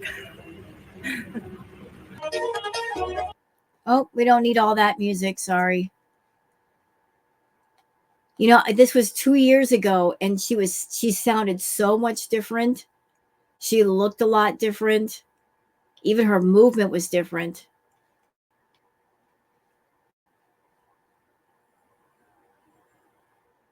So there, hold on a second. So there she is. There she is coming to the airport. This is probably the first time that Salah saw her in the reel. And you know she's walking through that airport thinking, sucker, because she kept her real appearance hidden until the very last second when it was too late and he can't get away from her. Like, look, she's covering her face like he's going to see me for real. Commitment that can last for weeks, months, and even years, as long as it continues to be profitable. Pay attention to that part, Chantal. Read that again. Romance scamming is a long-term commitment that can last for weeks, months, or even years, as long as it continues to be what? Profitable. It has to be profitable, though, because just like with any business arrangement, as long as the business is making money, it makes sense. But whatever you got going on, if it's no longer profitable, if the business in question is bleeding money, losing money, it's not as profitable as it used to be, if it's more of a problem than profitable, those involved in the business, they're going to try to find a way to dissolve the business. And I feel like Murad, Salah, and one other, they've had conversations about you, and they've said, what are we going to do about her? And when those conversations happen, that's not good. Whoever's involved with you over there in the business to keep it going, to help you out, when they start having those disgruntled conversations, that means they're done. And they want to be done. You may not want to be done, but they're done. So you got a lot of time invested in Salah. He's got a lot of time invested in you. But the point is, it's no longer profitable for you or for them. And they want to let go. And the only reason why you don't want to let go is because if you let go, you would have nowhere to go. And that's the only reason why you're hanging on anymore. I will continue to maintain the illusion that we are in a legitimate relationship, even to the extent that I will be intimate with my target. I mean, it's just another form of prostitution when you think about it. And anyway, opportunities to have intercourse in my country, given the religious climate, are difficult to come by, so why not? I can always keep my eyes shut and think about something else. As long as the money is coming, or at least I am being kept in a manner way above my capabilities, this will continue. If not, I will start to withdraw, be less available, withhold affection and intimacy, and patiently wait for my target to either leave the relationship themselves or until I can come up with a convincing excuse myself to end it that will not have any repercussions on me. And I think that's part of what's going on with Salah. I think that he thought at some point that Foodie would get frustrated, get bored, go back to Canada. But he didn't stop to think, you know what? If she goes back to Canada, she's got nothing to go back to, which means she's not going to let go so easily. It didn't click for him. That she pulled up all of her roots in Canada. so she could go all in with him. She gave up her pets, she gave up her roommate, she gave up her space in the villa, even though Pete's name was on the lease and not hers. She did that on purpose. She put herself in a corner just so she could put him in a corner. And she could come at him later and say, I gave up my cats for you. I gave up my place of living for you. I did all of this for you. And how dare you screw me over? She put herself in a corner as a means to have leverage over Salah so that he couldn't get away and kind of guilt him to always be there. Line is this: no one is immune to being swindled. As long as I can identify the right type of person and know the right things to say, it's literally all in a day's work. Last year, 70,000 people reported romance scams to the American authorities. Don't assume it couldn't happen to you. Yeah, a lot of people get scammed like that. It's really sad. What a great video, Fat Cow Chronicles. Really great. Really great. And like I said, it's just, you would think that somebody who's a scammer and a liar and manipulator would see a scammer coming from a mile away before anybody else they would see it. And I think Chantal does see it. I just don't think she cares. Out of desperation, she closes her eyes. She wants to live the fantasy and not work hard to have the actual reality. So great video. Fantastic. So we're going to go on to Chantal's live. And I know we're taking a while to get there, but trust me, we're not missing much with her. Like what is she doing? Look, she's in her room. People are saying that this room is different. Like maybe she switched rooms. I don't know that for sure. But she's in her room and she's got... I noticed the chat portion of this live disappeared. I think it's because she was going back and forth with people. They were just giving it to her. But let's capture a little bit of this. Let's move ahead a little bit because I know the first 10 minutes she's always about talking about people. Okay, let's go.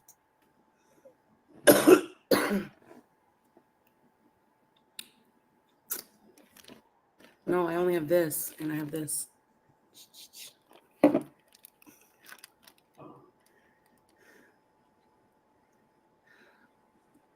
Nice, Becca, mashallah. Yeah, I kept looking for the chat portion of the live and it wouldn't show up. And the only thing I could think about is she disabled it. Because normally it would have shown up by now. This live was on, like, she was live 16 hours ago. It should be popping up with the live. No. A straw? Pour it confidently and quickly. The Canadian bag. Okay, I'll just pour it. Here we go. Oh, ow.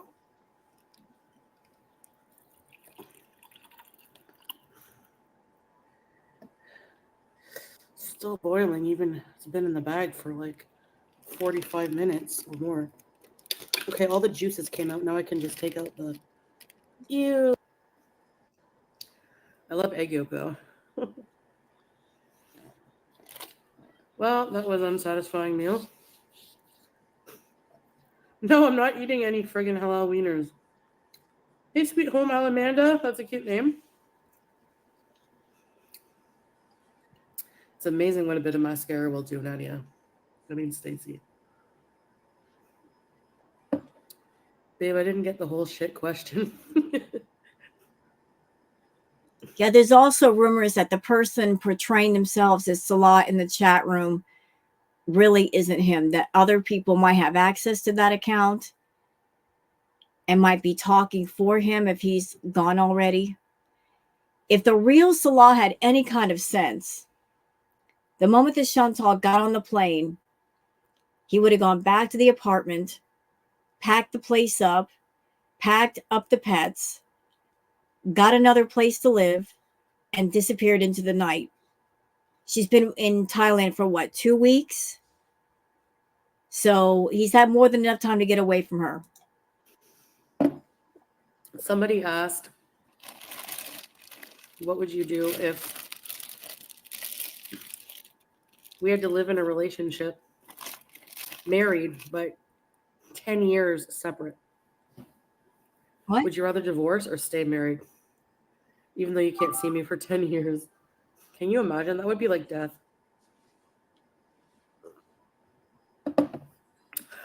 Salted egg mochi. Honestly, none of that food, because I'm sick, none of that food appeals to me right now. But the minute Lies. It does appeal to her. And considering how she's not diving into that soup, she ate before she came on camera.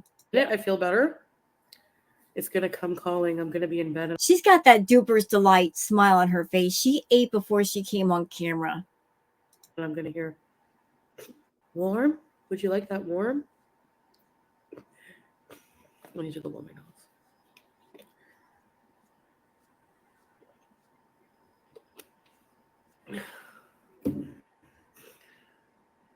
Ah. Okay, we're scooting ahead a little bit. She moves in slow motion. Melly. I am not sure I want children. There's too many bad parents. There's also a lot of children who can be adopted and stuff like that. You know, if you want to think that people can't turn their life around, I hope you keep watching me. Like, I'm not even sure why she goes live, other than the fact that, like, this is the laziest content that she can do. To do a video, she would have to go out, film the footage, edit it down, make a thumbnail, put it all together. That might take a little bit of time, and throw it up on YouTube. And I think she likes the lives because she doesn't have to edit anything. She just turns on her camera, and then once the live is over, she at least gets the Google AdSense money. She may not get much in the way of super chats or memberships, depending on how things go, but it's lazy money making.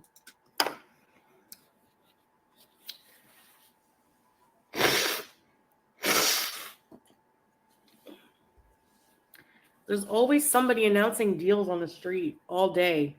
Remember those people, babe? Can you hear them now? There's like a guy announcing things. If these people have no soul, how about you get some kids, clown? I bet you're lonely and sitting watching Chantal 24/7. Yeah.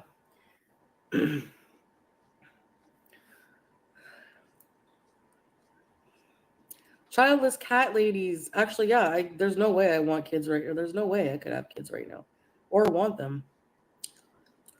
Yet you're the weirdo that, didn't you make the comment a little while ago? You said that you wanted to breastfeed other people's kids. That's the creepiest thing I've ever heard. But you did say that. I want to breastfeed other people's kids. You weirdo. Why would you say that? Why would you even think that? There's people in worse off situations that have kids. And no, thank you. Some people care and curious of me having kids or not, and being mad about that is another insane level. Yeah, like, exactly, babe. Before he met me, yeah, maybe he was more traditional, and, you know, if he could have kids with someone he married, it would be a different story, but he loves me, he's with me, so that's it. And I'm not jinxing. No, he doesn't love you. He doesn't. You want to know how I know, Chantal? There's so many things. Let's start with the fact that you're in Thailand alone. Let's start there, because that's important. You are a wife. You have a husband. Your husband is well aware of how sick you are. They are well aware of your high blood pressure, of your high blood sugar. They know that anything can happen to you at any time. Are they by your side? No. You're in another country. You're there by yourself. What husband would be comfortable with that? What husband would be comfortable with their wife being in another country alone and in very bad health and limited mobility? I can't think of anybody that I know that is married that they would allow their wife to be alone in that condition. That would scare the crap out of them.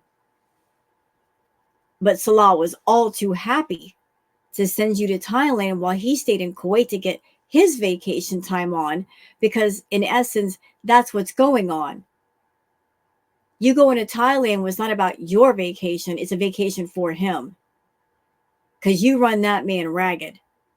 Going to get your food and get up at midnight and go get some donuts for me. You run him ragged with your food addiction. You have no idea how exhausting you are. But I don't feel bad for him because he signed on for it. And he's just got to get it in his head. He's got to run away from it because you won't let him walk away. Fixing it. If down the line things change, oh well. I don't know why people try to like come and make me feel down. I hope you realize by now.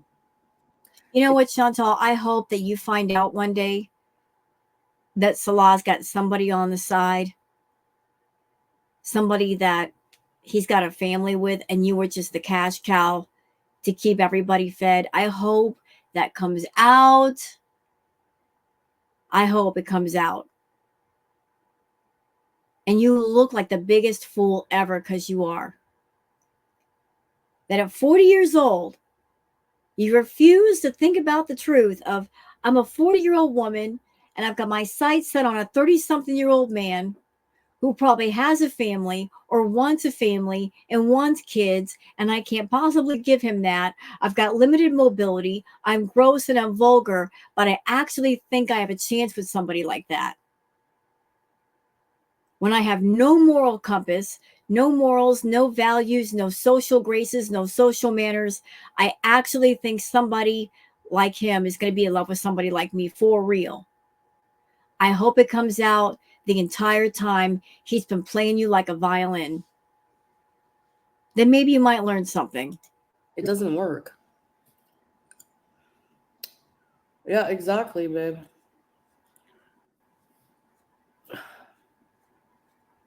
Yeah, I did see. So what's your point? I hope it comes out that he's been playing her like a Casio keyboard and playing Crazy Frog all over her brain cells. Like you what? Like that was like what? Millions of years ago? So what? I'm a different person now. No, you're not. You just put on different clothing, but you're exactly the same underneath.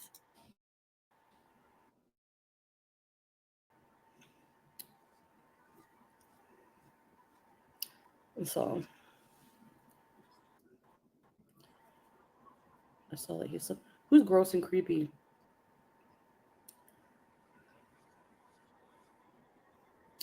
You can get another wife if he needs to.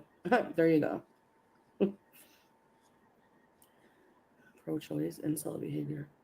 I used to be pro-choice, now I'm not.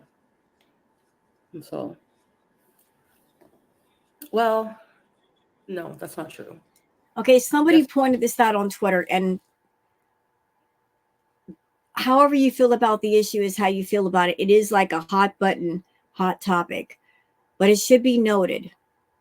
It should be noted that once upon a time, Chantal terminated, I believe it was 1 or 2 pregnancies. So at that time period, she was okay with terminating pregnancies. And after she had her hysterectomy, she has changed her point of view, which she's free to do. But that point of view did not happen until after she lost the ability to have children. Just want to point that out. No. My religious beliefs have changed a lot of my outlook on things. You don't have religious beliefs. You're not religious. You're not spiritual. That's part of your problem right now, is that you're running around feral and primal. You're not tapped into your spiritual higher self, Chantal. You have ignored for so long what is trying to tell you. You don't want to hear it. You want to live in your base primal self, your urges, your impulses, your impulsiveness. You want to listen only to that. You don't want to listen to your higher self. And what I've done and what I do is up to me and Allah, no one else. So some people are selfish. They bring kids to this life just to have kids, not because they want to, because the stupid society says you have to. Yeah, exactly. I'm more than happy with my fur babies. You don't take care of them. See, that's another thing. She'd make a horrible parent. A, she can't take care of herself. She doesn't take care of herself. And she doesn't take care of her pets. So how in the world would she take care of a human child? Can you imagine Chantal as a parent? And I'm not being mean here. This is an outside observation. She's very short-tempered. She's very hot-tempered. She's very narcissistic. She's got a heck of an ego. I would imagine she'd be one of those women, one of those females that she would get pregnant. And she would love the attention of being pregnant. But she would not like going through labor. She wouldn't like the morning sickness. The moment she had that baby, she would just dump the baby off with her mother and go off and do her own thing. Or she would be that mother that she would be jealous of her own child if that child got attention. She'd be a horrible parent. She would not be that mother to be getting up in the middle of the night to check to see if the child had a fever, or be up all night with the child. They start teething. She would get overwhelmed. She would not be good mother material. If you can't take care of yourself and you can't take care of animals, you would not be a good parent to a human kid. And if down the line in the future, that's something he wants, and I've even said that before. Remember I said that? Yeah, I also remember when somebody was asking you, would you allow Salah to have a second wife? You said outright, no. Nope, he's not allowed to have anybody else. Nope, not happening. With Milan, I said, if he wanted kids too. Did he ever leave me because of that? No. Yeah, why don't you tell the whole story? Why did Milan, why did he break it off with you, Chantal? Tell the whole doggone story. Come on. You're leaving some parts of the story out. Let me fill in the blanks for y'all. For those that were not around during that time period, because like I said, I do realize different people jump in at different times. Allow me to fill in the blanks. Chantal was with Milan. Good hardworking man was BB. He put up with a lot from Chantal. He put up with a lot, such as she had a food addiction and was hiding pizza boxes in the closet, and she caused a major roach infestation where they lived. Also, during the time that she was with BB, she ate so much cheese. She literally had to go to the emergency room because of eating too much cheese. That was actually a thing. And then she didn't treat herself properly, and she had to have a hysterectomy. And yes, BB did want kids. But I think the apple that tipped over the entire cart was how she cheated on BB. And that was more than what he wanted to deal with. Rightfully so. It was a hardworking guy taking care of Chantal, and here's this ungrateful so-and-so cheating on him. He didn't have to deal with it, and he didn't deal with it. He tossed her out. So he got rid of her. Broke up with him. No. He broke up with you. You are someone, you don't leave men. You don't leave men. She always keeps the men in her life in her back pocket just in case she needs them again, in case she needs them for money or sex or a place to live or whatever she can get out of them. She doesn't let men go. She always wants those doors open just in case she needs to go back through.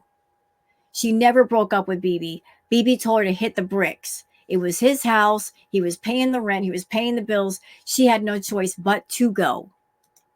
If he ever needs to have kids and we can't be together or whatever, like, I don't know, like, well, life is what it is. Like, I don't want that to happen, but I'm very good at taking things that happen and trying to make it into reality and, like, positive, you know? So She doesn't live in reality, though. that'll never bug me. But yeah. I mean, let's go back to the Kai Bella thing, Chantal. Let's re-examine that for a minute. the text messages that were going on between Salah and Kybella, it wasn't just a sexual fantasy. Yeah, that was one layer of the messages, but what about the other parts you don't talk about? See, you like to leave out parts of the story. You're doing that again. What about the parts where he was asking about how many subscribers Kybella had on TikTok? What about that part where he was asking how much money she made? What about that part where he was asking if she were fertile and if she could have children? See, he wasn't just contacting her for a sexual fantasy. He was checking her all the way out. He was wanting to upgrade from you and get rid of you and replace you with Kybella because you're too much of a burden to deal with. So it wasn't like he was just seeking out Kybella for sexual gratification. He was looking to cover all the bases with one woman. He went in the Beezer garden. He went to the forbidden tree. He picked out a bit of the forbidden fruit, and they came back to bite him in the butt. He never figured that the Beezer in question would be smart enough to have two phones. He thought he was being slick, but he wasn't slick enough and he got caught. And that led to public embarrassment for you. Because that whole fairy tale storyline that you were trying to portray to all of us got busted completely apart. It has been busted ever since. Sophie, yeah. I mean, like, what do you want? Like the medal because you can spread your legs and have children? Like, whatever. Okay, this is going to sound really rude and crude, and I don't care. I think Chantal, she doesn't like women, but she has a special hatred in her evil little twisted heart for women who are mothers. She really, really does. If you watch her videos, her lives, she spits the most venom at women who are mothers. And I think I know why. Is because she herself, she can't be a mother. She has said that she wishes that she could have a child for the purpose of baby trapping a man with her. But since she cannot have a child, she can't do that. She cannot use her ovaries as a means to baby trap a man. So she's mad at other women who might be mothers, even though their motherhood does not involve getting pregnant for the purpose of trapping somebody with them. There's kind of an envy thing going on there. So she's envious of those who are mothers, who have children. It's just simply something that she cannot do. I'm happy, grateful if I'm not grateful. And even though she's tried really hard to make this fake, phony family situation with Salah, having pets with somebody is not the same as having actual biological children. And she knows that. She's trying to create some kind of bond or connection with Salah, and having pets with him is not the same as having actual children. She can't baby trap Salah with her. Grateful to see everything happen for a reason. Exactly. When life gives you lemons.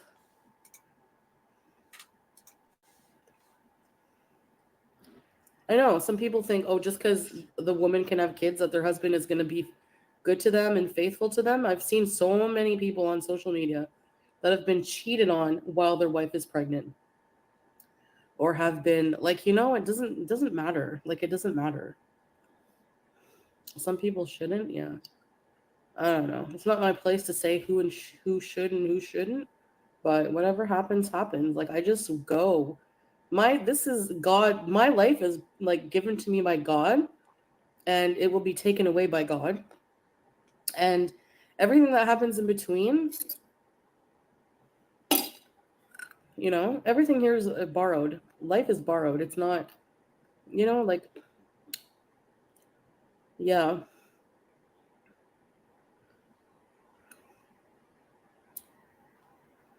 Stick with. I I politely and respectfully disagree with Chantal. She's over here saying that life is borrowed. I don't agree with that. I really don't. I think life is what you make it. I think when she says life is borrowed, I think she's speaking exclusively about herself and her life. Because the way she's treating her body, the way that she's behaving, she literally is on borrowed time. She's playing a very dangerous game with her own body, with her diabetes, with her high blood sugar, high blood pressure. She's living on borrowed time. The Grim Reaper is literally right behind her, breathing in her ear, saying, I got your ticket right here in my hand. Are you sure you want to go with me? Because it feels like you do.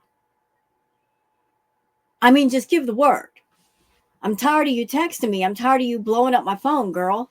Do you want to go? You won't shut up and leave me alone. So she is on borrowed time. Every time she does a mukbang, every time she eats a ton of fast food and she gains more weight and she gets closer to being bedbound or in a hospital, borrowed time. But all of us who are not Chantal, that we're not putting our addictions, if we have them, on YouTube and monetizing them and glorifying them. Those of us that have addictions, we're interested in treating them and healing the hurt and telling other people that if we do videos or lives, we're like, if you have an addiction to something, it's okay. It happens. Seek out therapy, seek out counseling, seek out proper help. All hurt is meant to be healed. People are not meant to be broken forever. You don't have to be broken forever. What are you carrying that weight for? Who are you carrying it for? There's no need. Get rid of it. She's on borrowed time. But those of us that are not her, we're here because we're fighting for life. We're fighting for more time. We appreciate time. We appreciate this life. We appreciate those who are part of our lives, who give us smiles and joys and laughter and love. We're all here looking for ways to make our lives fuller and better and more enlightening. We are reaching towards our higher selves.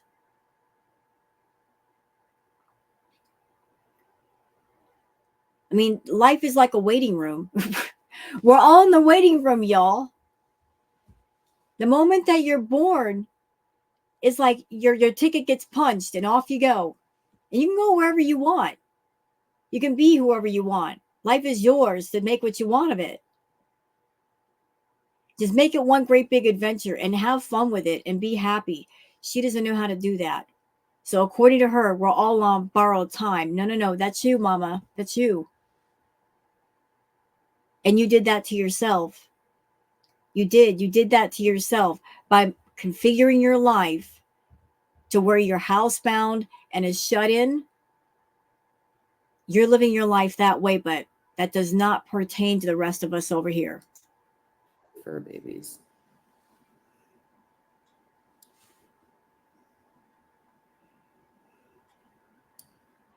Yeah, he is faithful. How do you know that? You're not around. He is faithful. That's what he tells you. Because that's what you want to hear. That's what you want to believe. You know, I keep thinking of a song right now that applies to Chantal. Those in my audience that are a little bit older, you'll know what song I'm talking about. The Doobie Brothers, What a Fool Believes. Pertains to her. Listen to the song, you'll understand. Yeah. Exactly.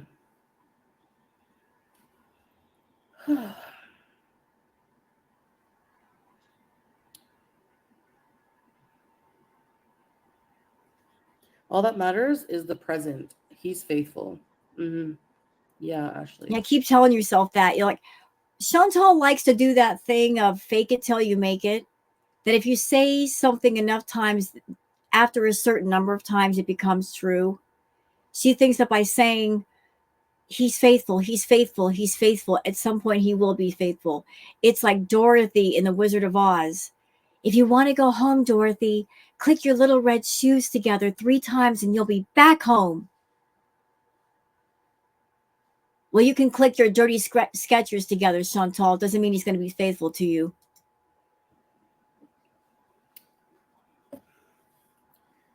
Your state isn't helpful. Pills are available online. No. Correct it. There was an instance where he wasn't by text messaging. And yes, that makes a big difference to me. If somebody... The next spray name. Yeah. Let's come up with a spray name.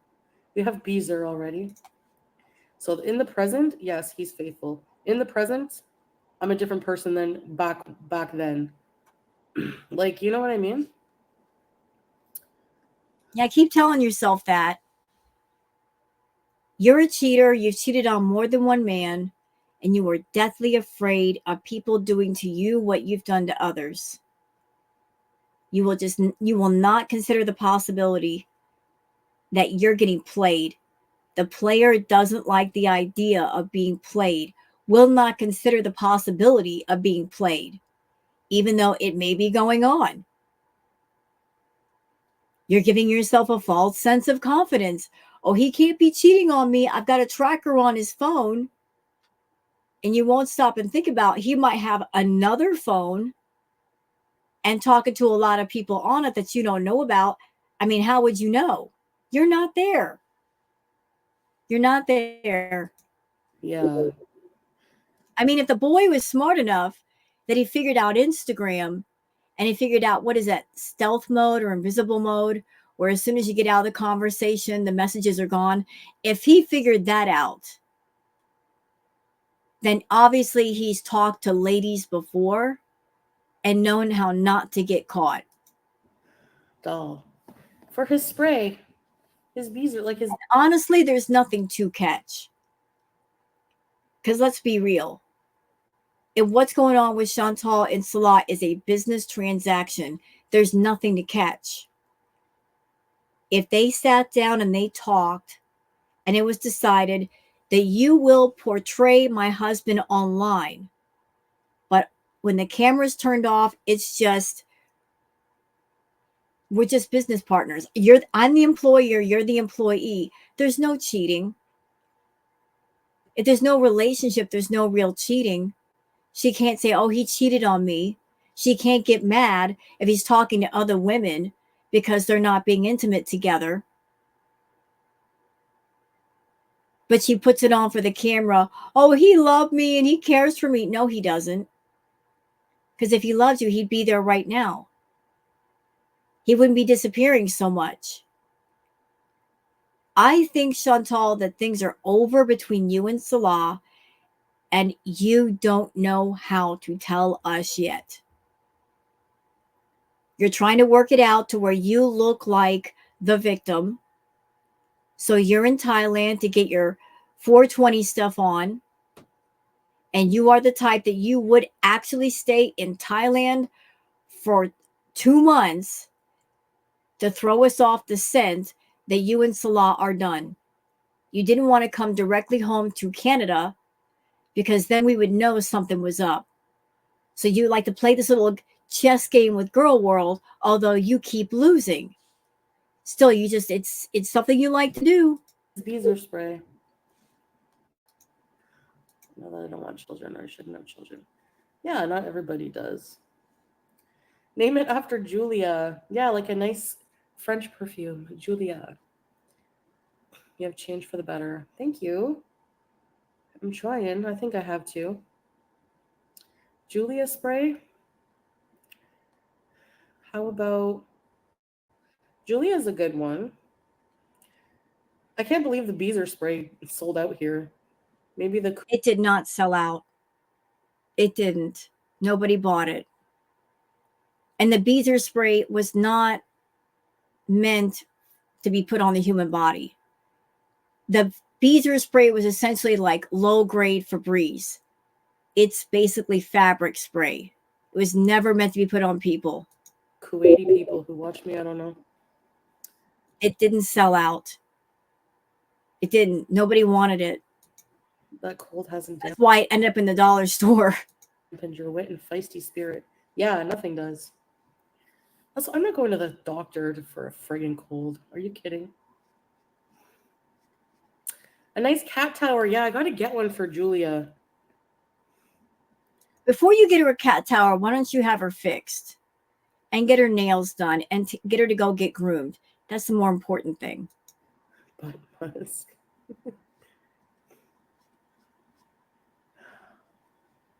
For the price of a cat tower, you could probably get all that stuff done. Big man. Get rid of diabetes and the stupid CPAP and reverse aging by 20 years. 10 years. Yeah, Chantal likes to talk about all the things she's gonna do, all the things she wants to do, but they never get done. And I think that's that little false happy cheerleader in her head that tells her, oh, you can put things off and put things off and put things off. Don't worry, Chantal. You can always play catch up later. Well, the longer you wait, the longer it's going to take to catch up and the harder it's going to be and the more stress you're going to put on yourself. I think I've done too much damage to my health for it to be 20, but... Yep, and that's exactly why she's not trying. I think every now and again, Chantal does have thoughts about getting herself together. But then she starts thinking about the process of what it would take and how much it would cost to get healthy. Like, what would it really take to get Chantal together? Let's just say she's 550 pounds, because I believe she is. She's 550 pounds. She's 5 feet tall. She should be in the neighborhood of, I don't know, 115, 120. But let's just go with 200 pounds, right? Even though 200 would still be a lot for her, let's just go with, if Chantal wanted to get down to 200 pounds, that means she would have to lose 350 pounds. Now, let's think about Nikocado Avocado for a minute. He lost 250 pounds, which is 100 pounds lighter than what Chantal would have to lose, and it took him 2 years. So if Chantal if she could safely lose 100 pounds per year, that means it would take her over 3 years to get down to 200 pounds. And then, of course, there's all the therapy and the counseling she would have to go to get her food addiction sorted out, whatever various health problems that are going on, get those sorted out, see what's been permanently damaged versus what can be managed versus what can be healed. If she lost a bunch of weight, there might be skin removal surgery. That's another whole deal. Plus dental surgery because her teeth are a wreck. It would cost her thousands and thousands and thousands of dollars to get somewhat normal. And I'm sure she realizes that. I mean, she's looking up in the mountains as tall as Mount Everest, and she goes, there's no way. I've done so much damage to myself. I can't repair it easily. So I quit. I give up. I'm not going to bother. That's why she's laying on that bed right now. She knows to fix the damage that she's done would literally take her years. Okay, what's one thing that pisses you off in life? You. Me? Hermes bags.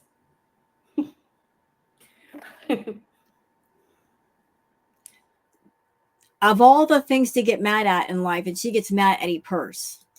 I cannot stand scrolling through TikTok and seeing people like, this is my mini Kelly, and I purchased it for $25,000. And believe me, no, I'm not. I'm not jealous that I can't afford. Yes, she is. She is jealous. She's so jealous. This is the same woman who used to go, she would always make a point to go get her Lush products because Lush products were expensive, and to get all the expensive makeup palettes and make a point to tell us how much they cost. She hasn't been able to do that in a while, but she was always flaunting her freaking money. And oh, look, I went to the dispensary and I spent $2,000 on green products. She was always about flaunting her money. But somebody buying a purse is a problem? Afford $25,000 for a stupid handbag.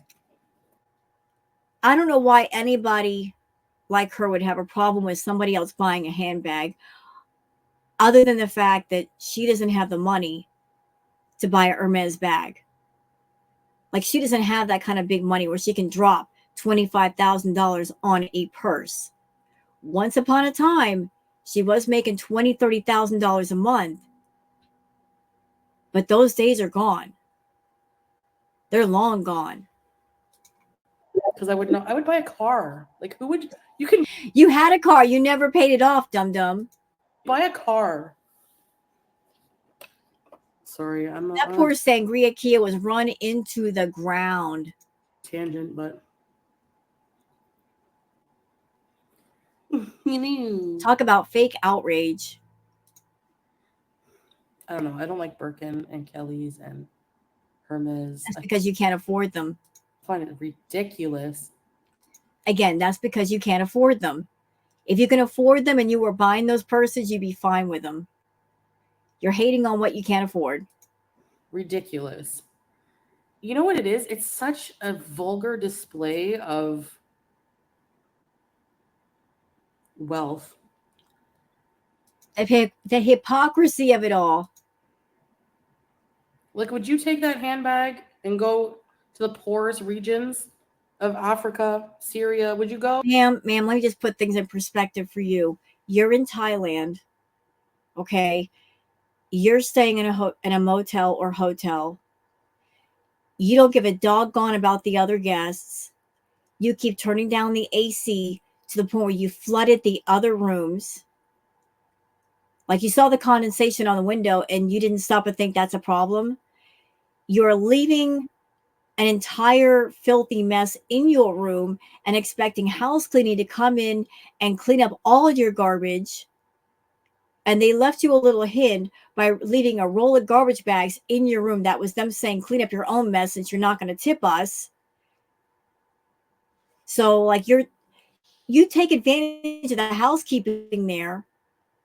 And the fact that housekeeping does come in and clean up the room, and you eat nothing but takeout, because God forbid if you should fix your own food. And you talk about other people flaunting their money. You like to put your little pudgy nose in the air and act like you're better than everybody else. Look at all you peasants eating that regular food you have to cook. I get takeout. Somebody else makes my food. All the rest of you have to do your dishes and clean your house. I've got housekeeping to do my bidding. And you want to talk about arrogance? Oh, no, you wouldn't. Why? Because you feel bad because your purse is worth more than the life of 20 of those people, right? Yeah, that's right. Oh, Chantal's the hero of the people now. She's speaking up for the poor people. Okay. Sure. Hey, Miss Generous, why don't you do a giveaway for your channel? Huh? Why don't you do that? Why don't you do a giveaway for your subs or your beezers? You know, you've never done one of those. You promise, but you never do. What lipstick am I gonna wear, people? Red Nobody cares. lipstick. Yeah, Cynthia, weird. I cannot stand judgmental people. Yeah, I know. I'm being judgmental, Carrie. You are, and stupid, because it doesn't make any sense that you're sitting in a hotel room in Thailand and there's so many things you could focus on, so many things you could talk about. And what are we talking about? An Hermes bag. Why? How does that concern you exactly? I don't mean to be, but But I am. I don't like when people. I don't get it. What I don't like is Hermes itself. Like, I can't stand that they have people spend thousands of dollars on a stupid belt before they get offered. Ooh, I got the call today. I got offered. I have the opportunity to spend 50 grand on a purse today. You know what? If somebody walked up to Chantal and they had an Hermes bag and said, Foodie Beauty, would you like this authentic, genuine Hermes bag for free? She'd take it in a heartbeat. And then she would get on YouTube and make an entire video about it. I've got an Hermes bag for free. Somebody gave me one and it's worth about $25,000. She would wave it all in front of the camera and show it off. And oh, isn't it so neat? She's only hating on it because she can't go out and get one. And she hates seeing other people have more money than what she's got. And people that decide, you know what, instead of spending money on takeout, I'm going to save my money and I'm going to buy nice clothes and I'm going to buy nice accessories and nice things and put money into a house. If Chantal had played her cards right years ago, she could have had everything she wanted. She could have had money invested in a business. She could have had all of her taxes paid up, paid off her car, had a home of her own. Yeah, she's made that kind of money. But she literally ate her paychecks and she got high off her paycheck. She's got nothing to show for. Like, what? Like, that's the dumbest thing I ever heard. Is there like a secret I'm not knowing about or what? Maybe this is a new trend. I need to be famous for something. You have the Hawk 2 girl. Do you know how easy it is to become famous these days? Well, then how come, if it's so easy, why you're not famous, Foodie? If it's so easy, are you frustrated over there? Are you mad because everybody else is becoming famous, but you're not? Maybe that should give you a clue that you have no talent and you're not that interesting. Yeah. The problem with the fame these days, it's literally like Andy Warhol was a genius. Everyone will have their 15 minutes. Right. And you know what? You've already had yours. Hate to break it to you, but it's true. Andy Warhol did say everybody has 15 minutes of fame. You had your 15 minutes, Chantal, believe it or not. Your 15 minutes of fame was the beginning part of your time on YouTube. During Crackhead Olympics, that was your 15 minutes. The lowest point of your life, personally, was the highest point of your life financially. So your 15 minutes are up. Because how long do And you lightning does not strike twice. think this is going to last with this demure thing? It's going to be gone in a few months. That Chick-fil-A girl's already, I don't even remember what she's doing now. You know, like the Hawk 2 thing is already going to be, you know.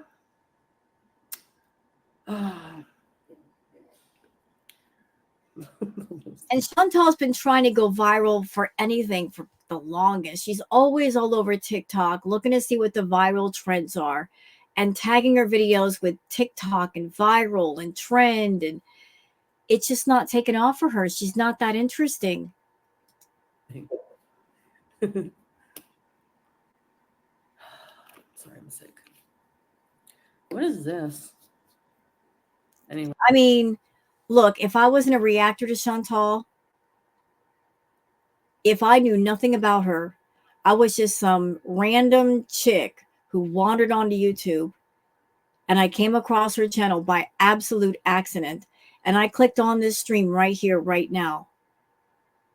Within the first 5 minutes of her just laying there doing nothing, talking about nothing, I would have gone.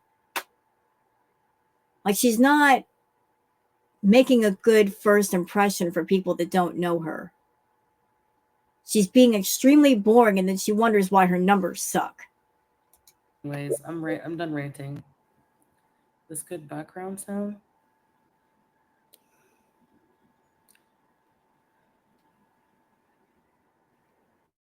Moving on. I'm 40. I need to start like really taking care of my skin. I want to be beautiful like my grandma at 80. Because, hey, Laura, so she was getting hit on in the produce sections her whole life. Do you mean the same grandma that before she passed away, you made a point not to visit her, even though you knew that she was very, very sick and she was ready to pass? The same grandma that you were basically taking her money and you didn't stop until I believe one of your family members stepped in, that same grandma?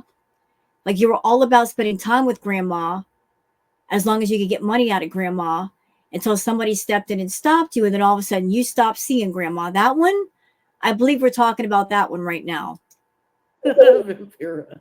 You're such a bad granddaughter. Oh yeah, surely, sure.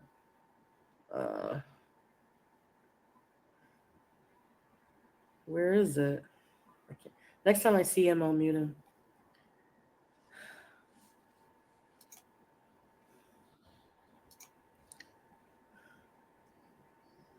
Okay, Jan, I'm going to hell. Good. Have you tried? I did try it, and I did not like it. I did not like it. It irritated my skin, the brand I used. And then I tried This is not riveting conversation at all. That's why I keep scooting ahead. person, and yeah, Lizzie, exactly. Like the average new viewer, they're not going to skip ahead all through a 3.5 hour live looking for the interesting tidbits. You either grab their attention right away or you're going to lose them, Chantal. Yeah. Thank you, Bindi Boo.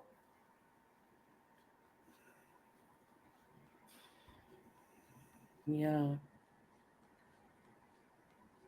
Yeah, there's domestic violence in every culture, yeah.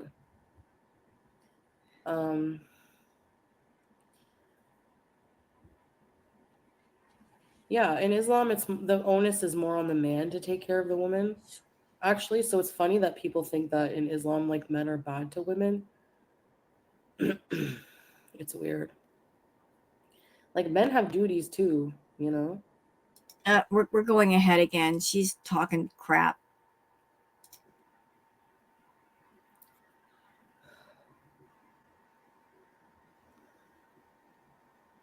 Like I'm telling y'all, if this is what it is, if this is all she's gonna do for 6 more weeks, I don't know, y'all. I don't know. I'm gonna look around. I'm gonna see what else I can react to. Like there's stuff from Fat Cow Chronicles, there's stuff from Piggy. Because I don't like doing reacts and they're boring. I like talking points. I like points of interest. And Chantal is making a point to not give any points. You feel me? It's just she's making a point to be as boring as possible. All hail childless cat ladies. I think I would be a really good mom if I had kids, like if I was healthier. Wrong answer. No, you wouldn't. You would suck as a mother. You're on your own. You're selfish. You are narcissistic. You're self-centered. You're self-absorbed. When you have a child, your life no longer belongs to you. Your focus is no longer just you. It is your children.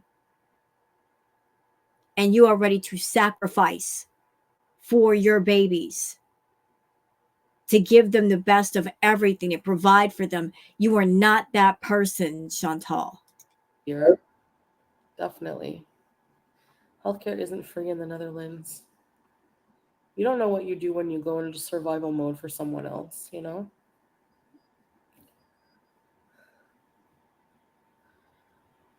45 or younger in Australia. Oh, really?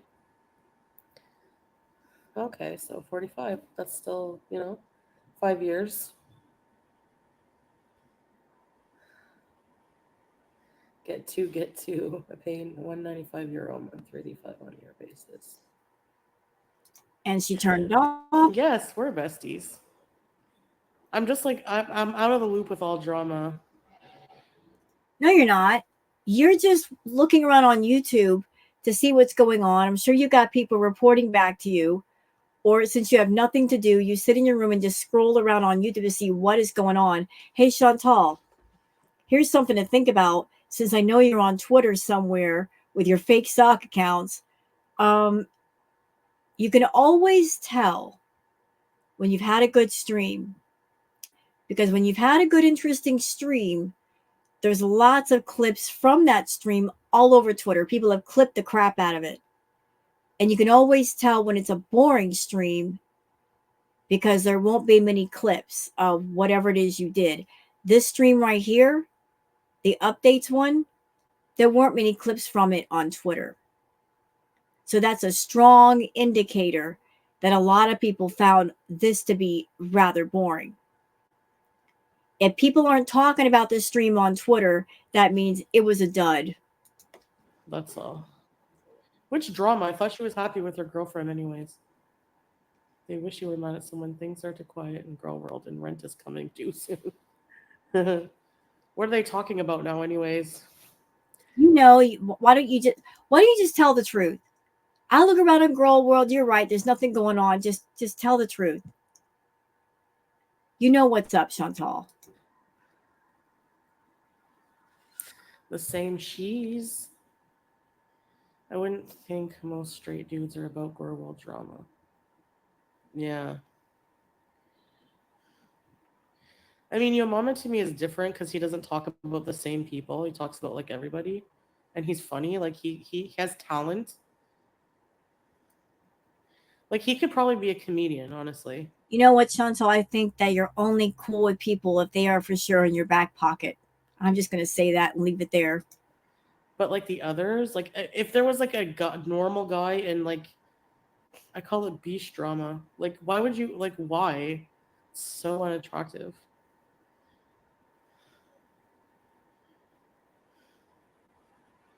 Most of my haters are old women. Talks about is King Cobra now. It's boring. Yeah, I can see that. Yeah, and that's one of the problems that I'm running into with looking around to find other people to cover. I want to cover locales. I don't really want to cover the horror cows. And there's a lot of them on TikTok and there's a lot of them on YouTube where like there's a line, okay? And the line is a horror cow is someone who is abusive, somebody who might have a substance problem and completely out of pocket. Like someone like Naked and Laughing is a horror cow. And her energy is dark, the content is dark, and I just don't want to go there.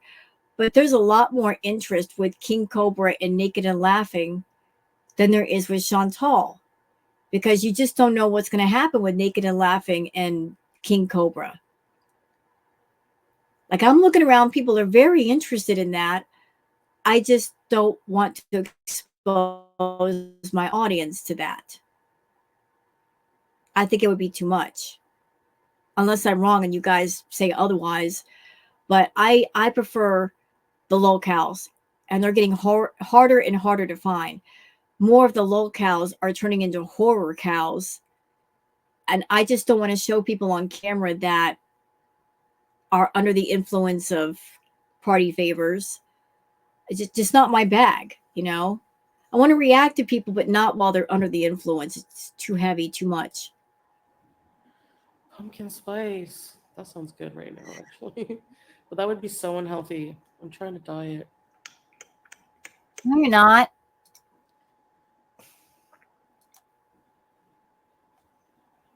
Hey, Tanya. Chantal, will you hurry up and get this live over? I'm losing the will to live. You're just so incredibly boring. And I really hate it when you lay down like that. You're so lazy. I mean, how much energy is required to sit up and do a freaking live stream? Anymore, you can't sit up the entire time. You got to lay down like it's the most tiring thing in the world to talk to people. It gross out of just pee. I know, it's gross.